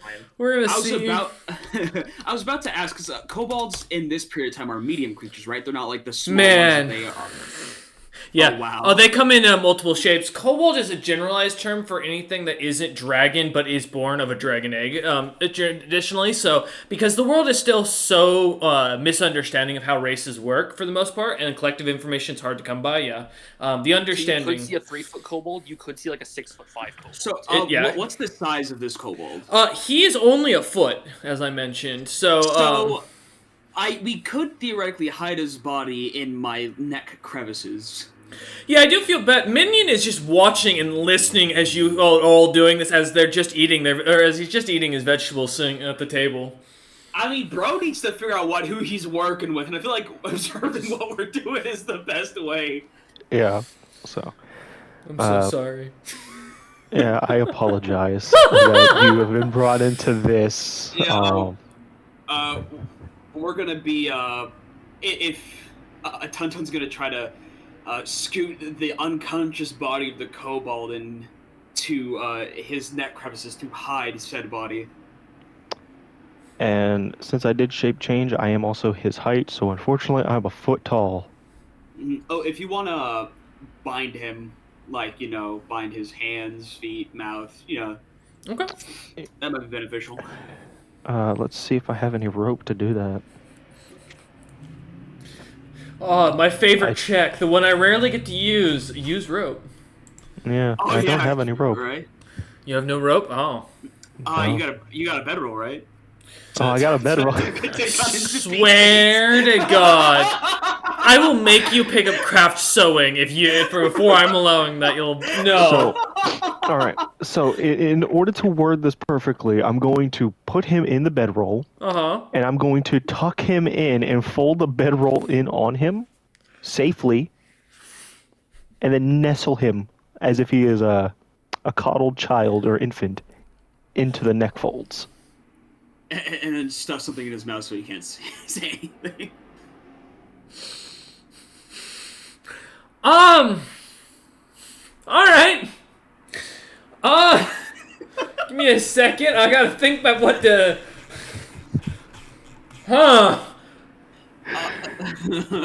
You know, I'm requesting an item now. I want a bedroll of many things or many purposes. We're gonna. Bedroll of many things. You know I what? want a bedroll of many purposes as a magic item. We'll call this a sleight of hand check, because since I guess in a sense you're trying to keep this guy from waking up and trying to wrap him up as kindly and tightly as possible, I think that's fair. Sleight of hand. Well, I was about to say, sleight of hand might be the best move for this. Oh. 22. Yeah, as you tuck him in and wrap him up like a little burrito, It's cozy. Minion expecting mercenaries, a group who took on a castle as a professional soldier group. You're seeing this that you wrap the guy up into as a little burrito. I know what you're talking about. This is a fantastic idea. And It's fine. He just figures this is some kind of elaborate hazing for the new guy, so he's like, These guys can't be this incompetent. This has to be a whole part of a big joke they're throwing on you. Yeah. Oh yeah, we did this for everybody. You could just I move send into a the message. hallway. Yeah. Hard. Right. And go the opposite direction from the which way we came in. Okay.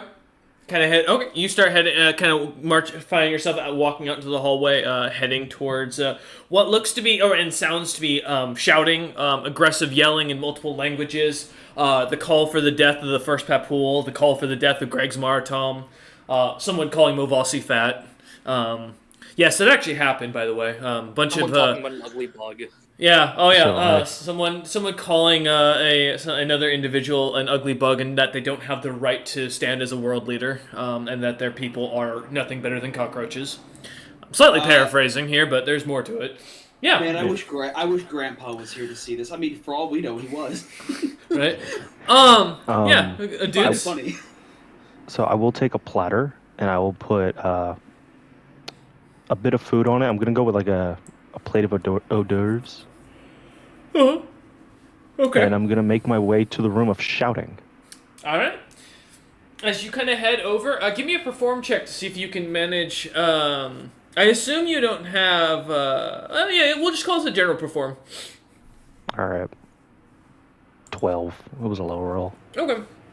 As you try to kind of copy the multiple servers and try to kind of do what they do as you go to grab a plate, kind of walking into the kitchen, you see one of the older female dragonkin looks down towards you and goes, "Oh, sweetheart, aren't you just the tiniest thing? Here, let me get you some hors d'oeuvres to go out there. I heard Greg is going to be promoting everyone that manages not to screw up tonight, so go out there and enjoy that money, sweetheart," as she kind of pats you on the head.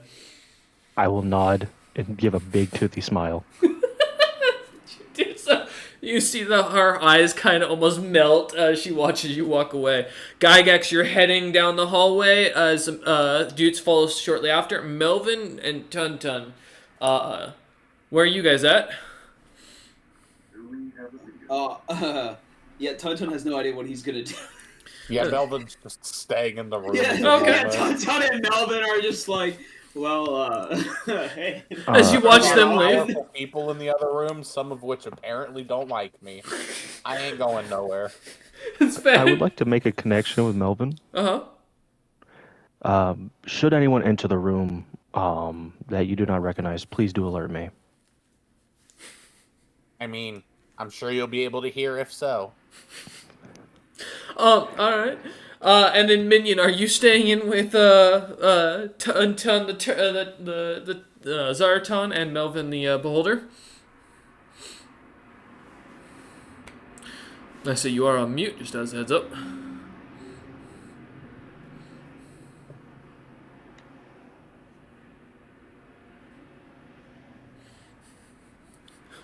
Real life phobias, so abstain. I would never throw an actual phobia at a player. Totally not. How Please. wide are the hallways and how tall is the ceiling? The ceiling is about 60 feet in height. The hallways are about 30 feet in width, for your own reference. I'm gonna climb up the wall and move along the ceiling. Give me a climb check. And then, yeah, Minion, when you get a chance, let me know what, feel free to come off mute and let me know, or type if you're going to be staying in the room or if you have a plan to go follow after. Oof, that's... Shit. Walls are slick in palaces, man, when they're made out of fine marble and gold everywhere. Okay, so I don't crash, I just don't succeed climbing up the wall, so I stay on the ground. The walls are just too slick here. They're also not very uneven. It's almost as if there's no traction as you try. Does not plan to leave the room until called for. Fair enough, Minion. As you kind of sit in there enjoying another platter of roasted vegetables or mixed vegetables. As we jump to Gygax and dude, as you head into the both of you kind of heading into the main room, doors opening up as some servants kind of pass through. Gygax kind of finding himself walking through as Dutes follows shortly after as this small kobold with the hors d'oeuvres table. Gygax, give me a reflex save. As I'm gonna be honest, you're gonna be clocked by about 15 of the world leaders almost immediately, as eyes seem to almost directly go to where you're standing. As like half of these people have like true sight or some sort of tremor sense. I rolled a 14. 14. As you manage to dodge out of the way as a dagger goes flying right to where you're standing, kind of landing where you were just moments ago. A little golden, what you thought was an actual dagger, it looks to be actually just a golden kitchen knife, like a butter knife of sorts that has been, that comes impaling itself into the stone floor in front of you, or where you were standing moments ago. As this does so, you see this tall, 20-foot elven woman with long legs, long raven black hair, and dark eyes come walking over as in this beautiful like green dress that they're wearing, come walking over. And you hear, as you see this gorgeous Amazonian woman, the most manliest and deepest voice you've ever heard come from it as they go, "All right, get the child out of here. Come on, you little chest." Psionically, I link with her, or I try to link with her. Give me a will save as you do so, but go ahead. I'm trying to find an elf who was sent to kill a world leader. Let's see what that will save is.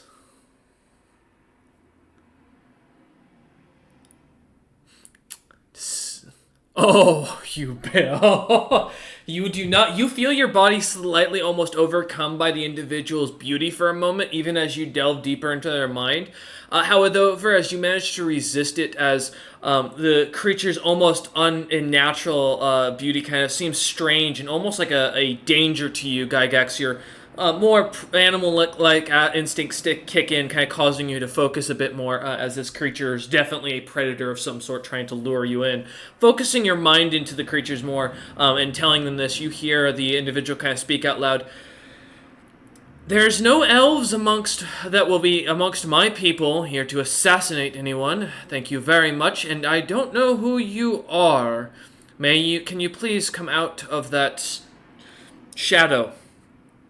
Also, and he snaps his fingers as you see the disguise on Dutes suddenly dissipate, and Dutes reappears in his normal form, standing with the hors d'oeuvre and the clothes that he was wearing completely tearing and breaking apart. I will immediately shape change to hide my junk. To become hermaphroditic and just nothing there. You could put clothes on. You could put. Don't you have your normal fucking clothes, bro? I'm pretty sure I left my clothes back in the back room. Yeah. Yeah, because you took the guy's clothes. Yeah. As you transform almost immediately, you see the elf kind of turns and looks and goes, Zebril, I know these are yours, but they need to behave while they're here. We've got members that will kill them. As you see this elven figure kind of turn towards the pixie that you recognize from earlier. I go to speak, but no words come out of my mouth. I unhide. You hear a couple of gasps from amongst the crowd as the room kind of goes quiet for a moment. I'm imagining Ditches and Gaius are about to get the most stern talking to. But I Meanwhile, do want to Tuntun search and the Melvin room. are munching down. I can imagine, Ned, Ned, Melvin getting bored, putting his tentacles inside Tuntun's mouth and pulling it out before he closes it. What? You know, no fire eclairs. A board game to play. Almost got it. God, the new guy, minion just, I feel bad as he sits there staring at this very unique game they're playing. Can I search the room to see if I see that elf that led us here? Yeah, give me a search check. I will say, though, as you do come out of your stealth, people seem to kind of gasp a bit. Oh, minion's typing as well.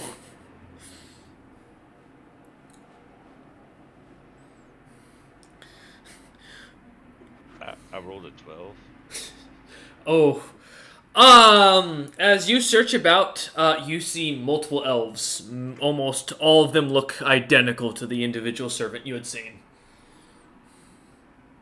Oh. Yeah, so I just speak in common to this elf in front of me. He led us into the building and said that I remember him mumbling something about not being happy that his father had to show us in. I have many family members amongst my servants that have problems with their positions as he kind of looks over to a few and kind of gives a once over. It is the youngest member of the Greg's Marathon clan. There are multiple youngest members. It depends on what branch you're talking about, but I'll take this into account. Now, if you don't mind, we are in a meeting, and you have a few more moments before I plan to have the award ceremony where you'll be called for. If you don't mind waiting in the room you were assigned to before, as he kind of turns, some of the individuals kind of standing around, looking almost like demons individually as these figures are radiating with power, some arcanely, some divinely, some just outright, as they sit about. A few of them seemingly eyeing you up. Some seem to with curiosity and openly in their eyes. Some with outright hatred. Others with a slight just disdain or look of annoyance. So I imagine we don't even get a chance to walk away. As Zerbril says, Okay. we're gone. We're gone. They're going to be sections. As you guys disappear and find yourself back in the room with suddenly reappearing in the room with Tuntun and Minion as well as Melvin. Hi guys. The kind of yells coming from outside the room can be heard even down the hallway as people start saying something about Beholder needing to be killed and Zebril's party not being allowed to being here and participate. The Cryptic Cabal being a front against what is being a monster or a sentient race. I will get dressed.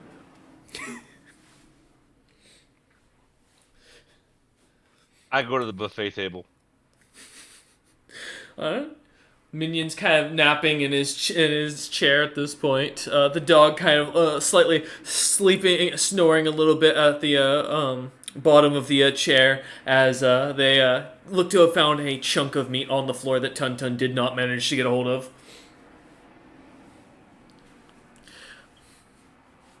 I will say, dudes, as you look for your clothes, you do not find your clothes. They don't seem to be anywhere around. After all this happens, I take the kobold out from my folds. Yeah. I guess you don't really need him in there anymore. Melvin, where are my clothes? Why are you asking me? I'm asking because I thought you would have seen someone or seen what happened to them. I literally just left them on the floor right here. Like that? Yeah, you laid them down right there. I don't know. I was eating. As you are kind of having this conversation with Melvin, you hear in your mind as the last before the connection is broken from Zebril, "Keep your party in line, or I will. This will be my last kindness to you."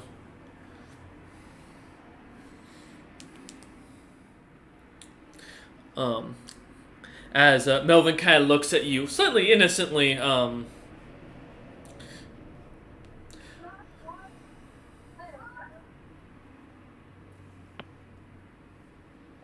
So I'm just gonna remain transformed to hide my unmentionables, as I do not feel like that's appropriate here. And I will be looking for my clothes. Clothes don't just walk away.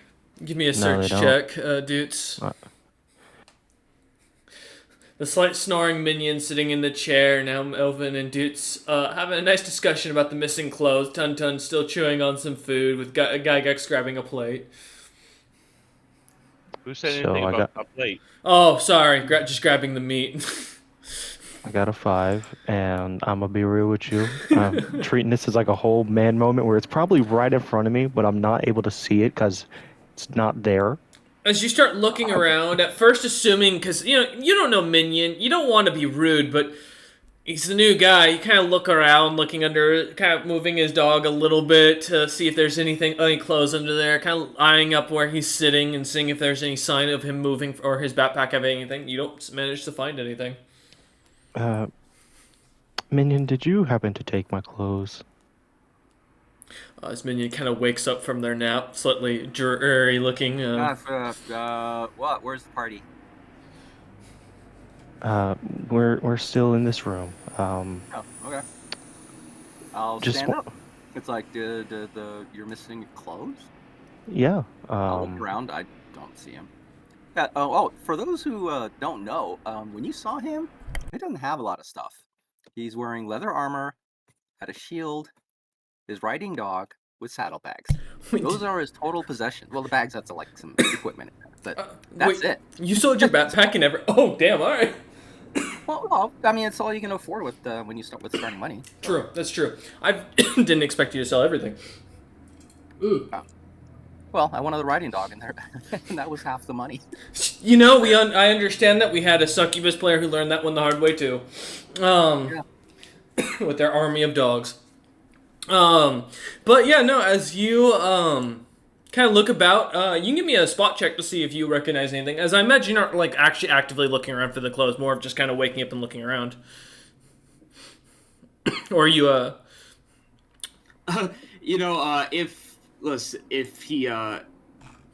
if he's unable to find his clothes, Tun will give him a sack. Wait.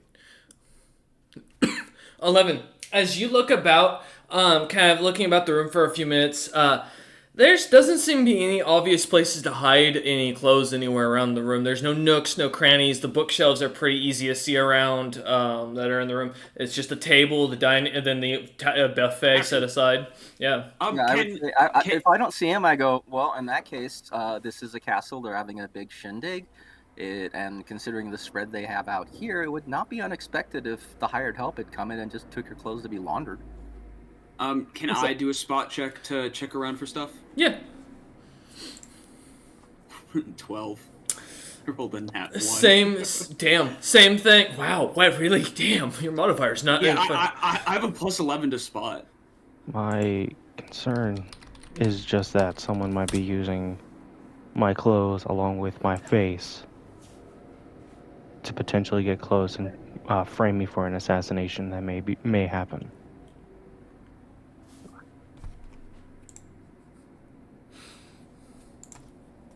Yeah. All right. Yeah. Go ahead and roll. Looks like we should have stayed in the room like we were told to.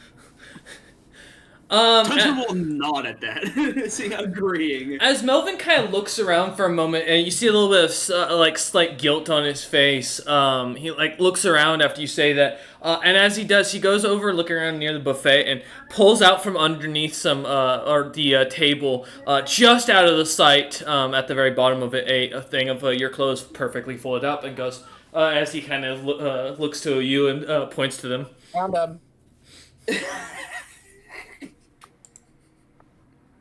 I rolled a 2 on a bluff. How fortuitous. So I'm gonna be real. Deuce's face very clearly is pissed off, but I'm gonna shape change it, trying to cover it up to be straight faced. The whole time Melvin was looking, he's also doing that like. I didn't know you could. Wow. I didn't know you could shape change to hide your emotions. He can't. I'm just saying, man. It's on DM to tell me if I can or not, and he said I can't, so No. I'm failing. But I mean, as he could change to not have a face. good. Just put on your fucking clothes, bro. As you get dressed, you hear as a knock at the door comes just as you're kind of finishing up putting your stuff on. As the door kind of creaks open, a elfin servant comes in, looking in at you lot, and goes, excuse me, but Greg's Maritum has called for you to be awarded now. You are expected to come out and walk down the main aisle, act like civil beings, and please don't shit on the carpet. Well, I Yeah, got it good sounds cool news with for that. you on that note. I don't want to know. He kind of shrugs and turns.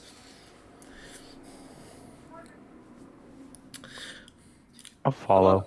Okay. Yep, Tunton will follow. The party kind of follows after. He starts walking. He walks you into this. Now you see as large pews have kind of been set out. World leaders now set in lines, kind of sitting about. Groupings of them kind of seem to have almost formed, but as many of them you don't recognize. Seem to kind of stare at you with a bit of animosity. You lot find yourselves kind of focusing, going down the main kind of long red carpeted way, up a few stairs, and walking towards a gold throne with this beautiful elven woman still sitting on the throne. As she looks on at you lot. As you come walking up, she kind of looks over to the side where the pixie is sitting, kind of smiles and looks back at you lot and goes, "For your grand and fantastic deeds, you who have managed to not only take on the armory, but managed to save your commanding officer from a dangerous creature such as it was. I was informed that you managed to slay this creature when even Neff, the greatest mercenary and now grandest vassal of mine, was not able to slay. I don't think I can honor you lot enough for the sacrifice you put on the line and for the amount of lives you saved from managing to defeat this being and kill it. I want you all to know that I do not offer this in any focus to try and cause a political issue with your backer over there, Zebril himself, but as is the requirement of such grand deeds, an aboleth of what we were told was able to cast magic even beyond some of the world leaders assembled here today. I feel it only appropriate for me to offer you the right to vassalhood, to serve under me and rule lands and have right to its tax in any way that you would wish. I offer you the right to set a port in set town, and as long as you maintain the 10% tax requirements that your city will pay to me, you may build and develop as you will. Your territory will be allowed to trade as you want. This is what I offer you, but in understanding for your current circumstances, I do not want to put you in a situation where you walk away with nothing should you decide to stay with your backer and still keep your fealty to him. And thus, I offer an exchange for 1 year's equivalent tax of what we'd expect the lands to offer, as well as the mines and minerals that would be developed from these lands. We'd offer you this in coin and goods in exchange for the services you've done to this great kingdom, and offer you a ride to anywhere you'd like to go, as is befitting of someone of your great stature." He kind of very long-winded and very grandiose as he continues to talk a little bit, finally quieting down after finishing off talking about your more about your grand deeds and coming to an end, and looks to you lot to wait to see what you say. It's gonna be wild when we pull out that freaking frog to be our proxy vassal. We are grateful. I could not find my words correctly for this opportunity to serve. We would like to appoint a member that I trust in place for the vassal state, being my trusted friend, Trollsbane. Ah, yes, the honored Trollsbane will be recognized then hereforth as a knight of the lands, someone who will serve as a vassal and will serve as your representative. He will answer the call to arms as needed and will make sure that his town upholds my laws and my rights. By that means, I accept your offer. I will send for him and send him the lands and deeds to the lands as we speak, and let it be known that you are forever welcome in my city, regardless of what any others should speak of it. Well, thank you. Tun will bow towards him. I will also bow. Gygax bows and stays kneeling. Kind of looks. Go ahead. He kind of looks about and goes, I accept and appreciate you. I want you all to know that this feast is in the grandest of way I can show my appreciation to you. And because you have chosen this, I want you to know that any land that you go to from here on, you are under my protection as much as your other patrons. Should you ever change your mind and wish to swear fealty, let it be known that these lands will welcome you as equal citizens regardless of the crimes you may commit. As he kind of looks over the rest of the world leaders as he says this, he begins to go on about the tale of your grand deeds as if he was kind of there and fighting with you, telling about you slamming through the walls of the city, which is not true in the slightest, demolishing through squads of troops as you would play a song as the band or music would carry throughout the city, reinvigorating the troops and their willingness to fight, as the city would be almost turned single-handedly by your guys' action. One of the servants kind of sing that Greg continues for about a half an hour of this while you guys are bowing. Kind of the servant walks over and kind of starts to usher you lot down. Kind of to bring you out of the focus as Greg continues to talk without even noticing you lot walking away. As yeah, go ahead. So I don't want to potentially offend him, but as we are walking away, I will walk backwards, just nodding along until we get to the door. Yeah. He didn't notice us, so it's not not the slightest, but it's a gesture that counts as the other world leaders kind of watch you lot.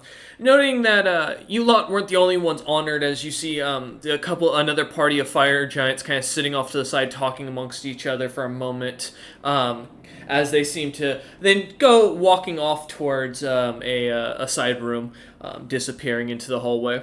As kind of people start discussing and people start shouting at Greg after about an hour of him talking. It's like, Greg, shut the fuck up! Basically, as it comes to an end, Greg finally finishes announcing the last vassal. An individual that the name comes off sounding strange. You see as Zebril kind of comes... or the pixie kind of seems to stare at you lot for a bit as the discussion amongst the world leaders starts to pick up now, and sides start to get very clear as people start to kind of organize themselves and start yelling, and weapons, no weapons are shown. You can definitely feel the tension starting to pick up as people are starting to argue about something about how the Greg's Marathon should be executed. As you lot kind of ushered to the back of the main hall here. I would like to head back to the room we were designated to go and remain in. That's fair. As you kind of find yourselves tiptoeing it back into the area, you kind of find each of you going through the hallways, winding around. As you get to the very back, you see right in front of your doorway, before you all kind of come around the corner, kind of stopping there, In the doorway, you see a dragonkin of sorts, looking like almost stripped down naked, just standing there staring straight ahead as a very tall individual who you can't make out due to the shorter doorway of the kitchen itself seems to be standing on the other side. Their skin seemingly a almost bluish color tint. As they seem to kind of press a strange black orb into the individual's chest and then turn and walk away. You see the unclothed dragonkin kind of starts to quickly put on their servant's clothing once more, and head seems to shortly after start following after the individual that just left, heading back to the main meeting hall. And of course, that means if so, Zebril saw this too, yeah. Assumedly, yes. All right, cool. Then we don't have to worry about it because I got no idea what's going on. At this point, I feel like it's safe for them to handle it on their own.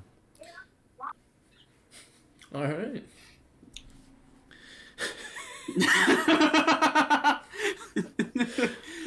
You know, it's like, listen, Tuntun's literally 2 years old. What that seems like some arcane shit going on there. I'm not the one who knows anything what's going on there. Oh yeah, by the way, And would I have any idea I am 2 what years that old. ball was? Melvin, you can give me a knowledge arcana. Sure. Oh, 25. Ooh. As you kind of take a look at it, you would recognize while the orb doesn't look at all familiar, having never seen an item similar to this, the little rune that catches your eye on the orb immediately piques your attention. This looks to be some sort of animate dead spell. It looks to be almost identical, but at a 5th level casting. Does it look the same as the one the Aboleth had? The orb does actually look almost identical, but on a very small scale. The orb seems to be the same kind of magic as the one the Aboleth had. As you say this, you hear shouts suddenly coming from inside, or back from the main meeting hall as world leaders start shouting at each other, something about an undead servant, whisper or comments of an assassination as you kind of like stand in this hallway saying this.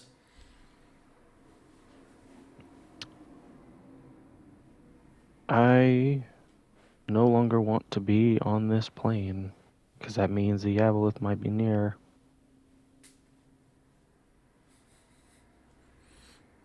I thought we killed the Aboleth.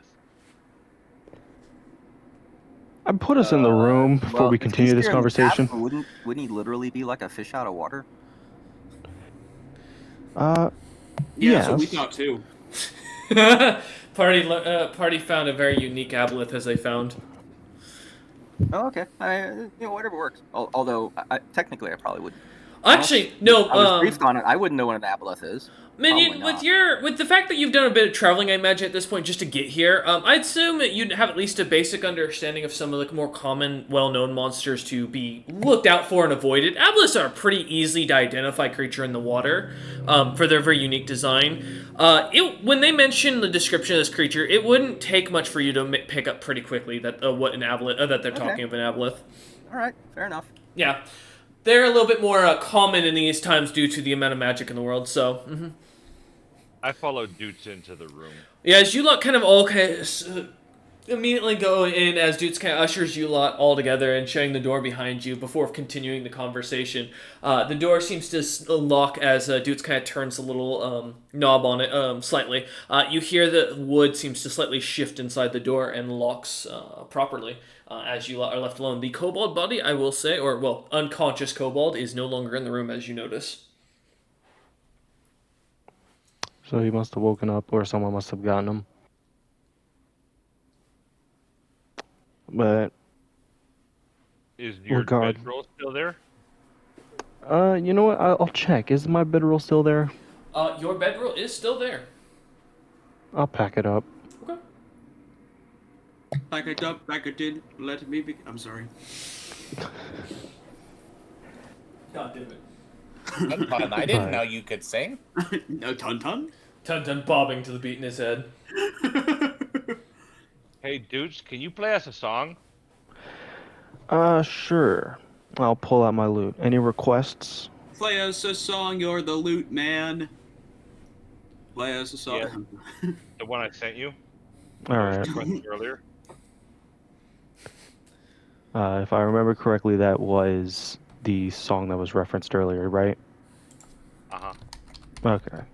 So now, well, surely the question is, do we stay here or do we just leave? I will say, Minion, your dog does seem to get up and come over as it seems to wake up from the nap it was having pleasantly next to the chair where you had left it.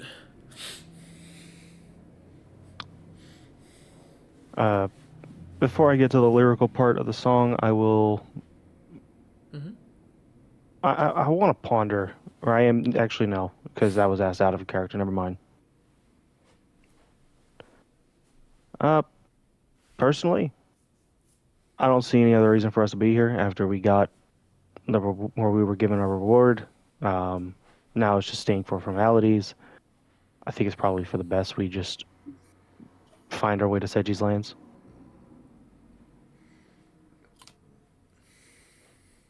Was there a call for defense or anything? Or, I mean, considering the group of extremely powerful individuals that are here, I mean, we're basically cheerleaders.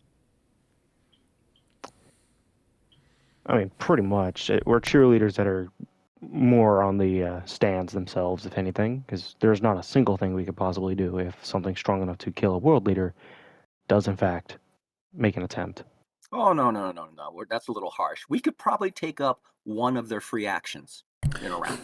Hey, there's a world leader you might have a shot at. He built pretty badly. You might have actually a chance against one of them.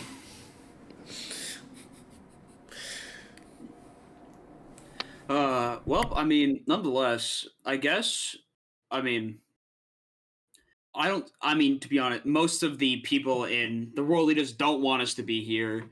We've already made our appearance, and our next mission is to go to this Seji guy's lands.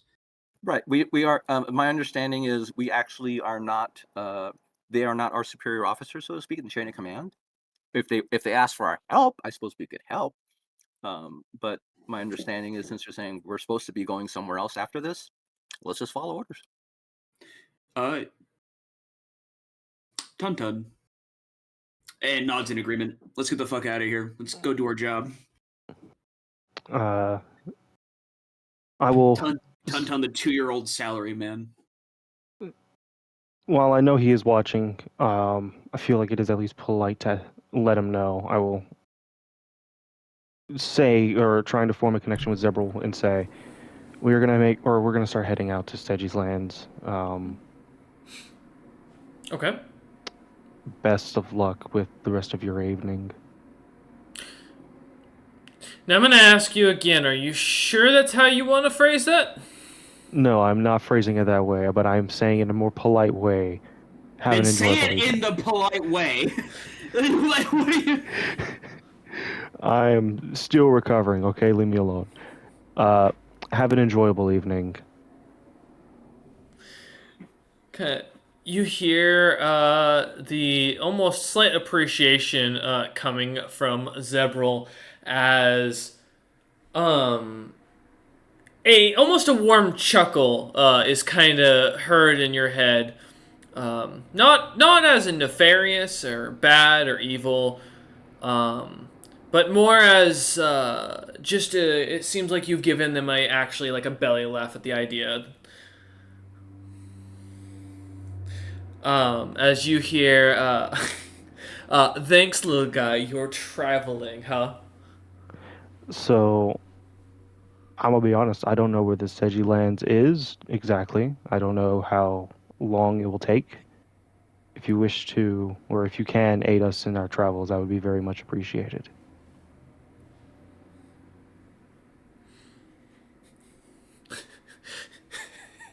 God damn it.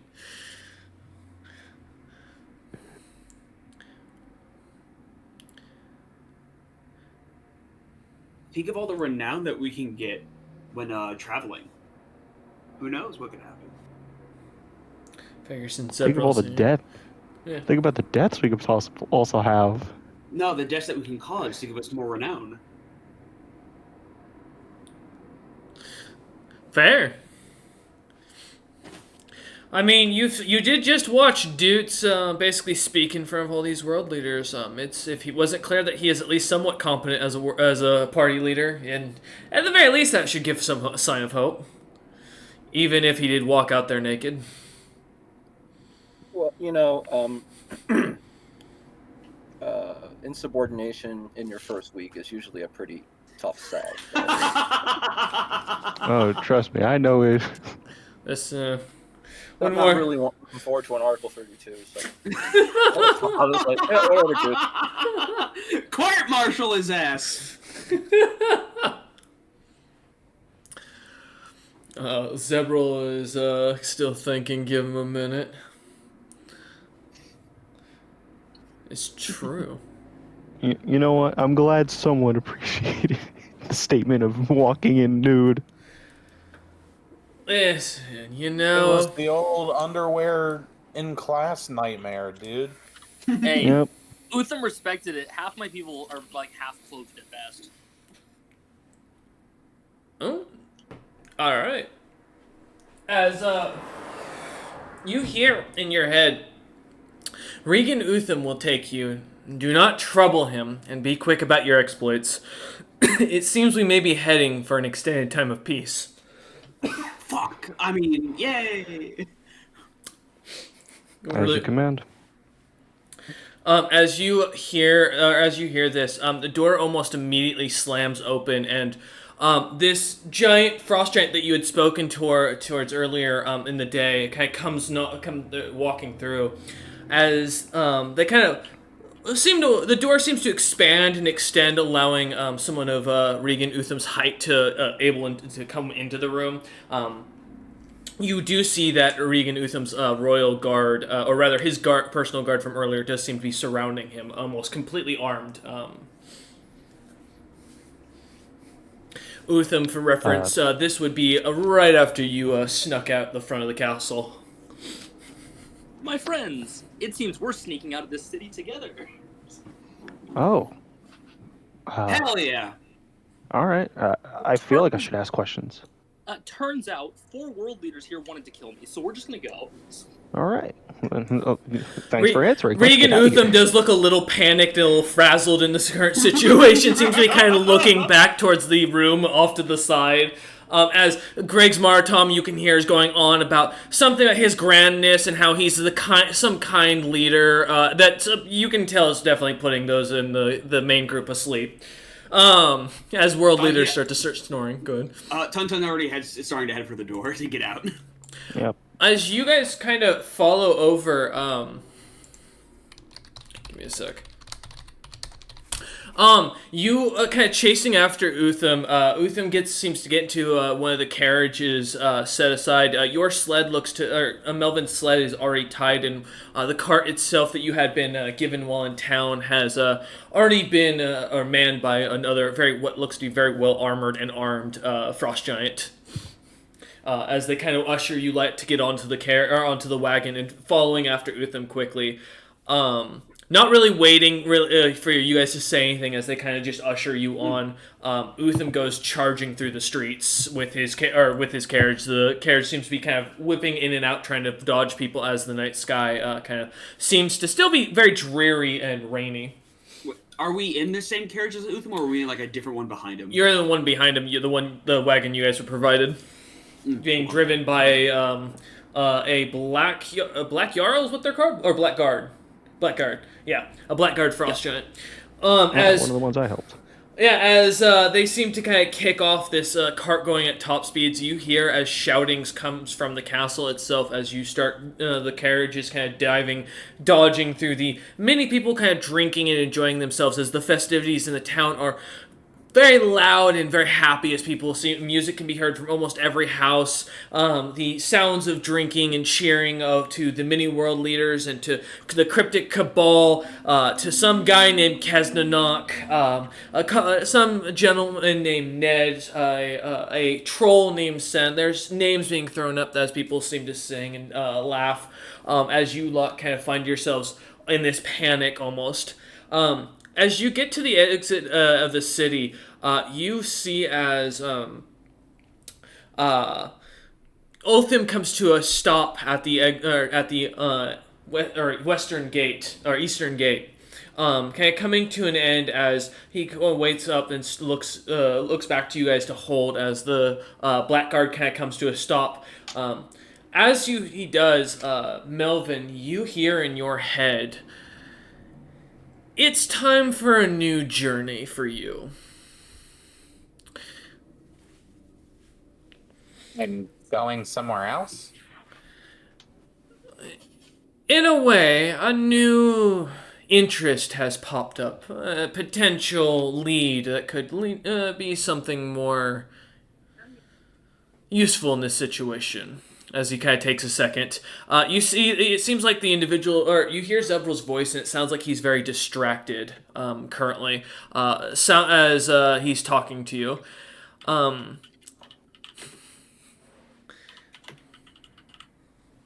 mean, wherever I need to go. As you hear the voice continue, "You will be joining a new group. There's an individual I want you to be on the lookout for, and when you find him, I think I would like you to bring him to me. I have an interest in his researching him for now. This group is the most likely to run into him, and you will gather as much information as you can." As you suddenly hear the voice kind of cut off, as almost as if it doesn't seem as if the individual or Zebul tried to do it, but almost as if something else kind of caused the cut to happen.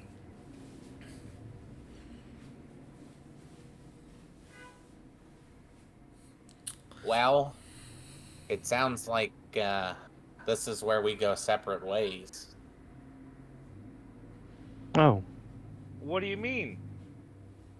Well, it sounds as though Zebril has a special task of me. So you're gonna leave me? Yeah, unfortunately. But I think you need to keep dudes safe. Okay, I'll do that for you, brother. Will I ever see you again? I mean, maybe. It's a big world, but in the grand scheme, it's a small world. Okay, I hope so. You take care, brother. Plus, Ton. we do still have the same sources. Tonton will give Melvin a pastry, one of his most immaculate-looking pastries. Thank you, Tantan. We'll have to figure out how to eat it, but when I do, I will cherish it. Tonton Oh, yeah. smiles. Brother, do you need money? I don't think so. I'm alright right now. Because some of the money I have is some of it's yours. Yeah, you got to withdraw from the Bank of Gygax. The mouth I mean, of Gygax. I can take what is mine, I suppose. Yeah, he does. I assume. Koltek, you must have been keeping track which is yours and which is actually Melvin's, right? Uh-huh. Mm-hmm. Yeah, Yeah. totally. Most players keep notes, Tun. Listen, you would assume Yeah. that he was based off of, This how is much the this is notes one he of our takes. party leaders. I give I- you 1,500 platinum pieces. I've gotten better. It's true. You have. As Gygax kind of pulls out about 1,500 platinum pieces, kind of handing it to you. Minion, seeing the amount of coin being exchanged amongst these lot, you kind of get the pretty good clue. This lot's very well off. As they... I already saw all the wealth in the army and everything. It's like, Oh. is their money. oh. Why should I act interested? Oh, okay, I didn't know if you'd seen the long list. Fair enough. Yeah, as you go through, as you hand him this, Gygax,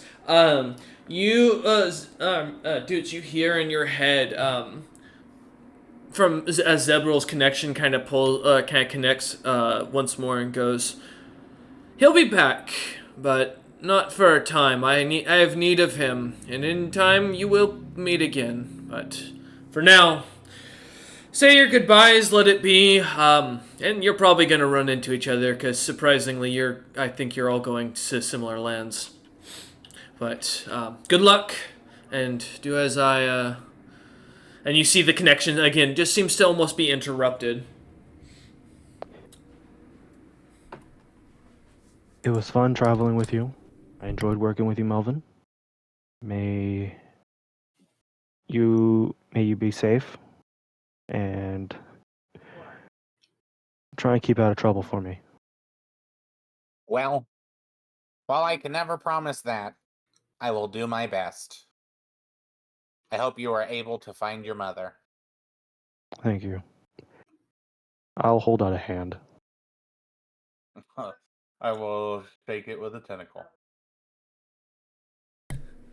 As you do, and as Melvin kind of gets off the cart and waves goodbye, you see as a snowbeard, or a dwarf with a platinum blonde beard, very short hair, and a little bit skinnier, kind of comes walking down the street towards Melvin, and seems to smile as you lot start to pull away, as Utham seems to give the order to move out as Melvin gets off the cart. As you lot watch in the distance, as Melvin kind of seems to just turn, I imagine, give a wave to the party as they leave. Yep. Yeah. Tun will chortle a mighty chortle for As his comrade. as you roar out towards him, towards to honor him, out chortling loud, you hear some mercenaries from in the city seem to almost copy the chortle, hearing the similar sounds from the group that was with Neff at one point, as it almost seems to kind of go throughout the city. You lot start to slowly pull away. Does anybody else do anything as Melvin waves and Tun chortles with all his might? I yell, "Bye, brother!" You shout that out towards Melvin. You see the dwarf kind of seems to almost recognizing the word and seems to wave to you lot as well. Dudes? I will just wave.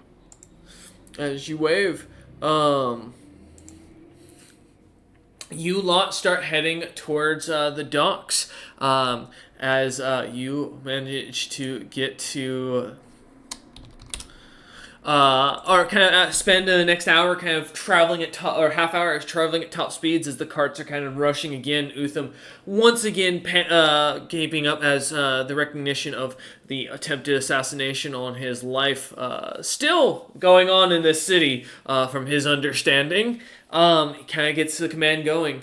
Utham, to confirm, where are you taking, or where are they following you through? I'm gonna head to the portal, because I need to buy some metal from his land anyway. Okay.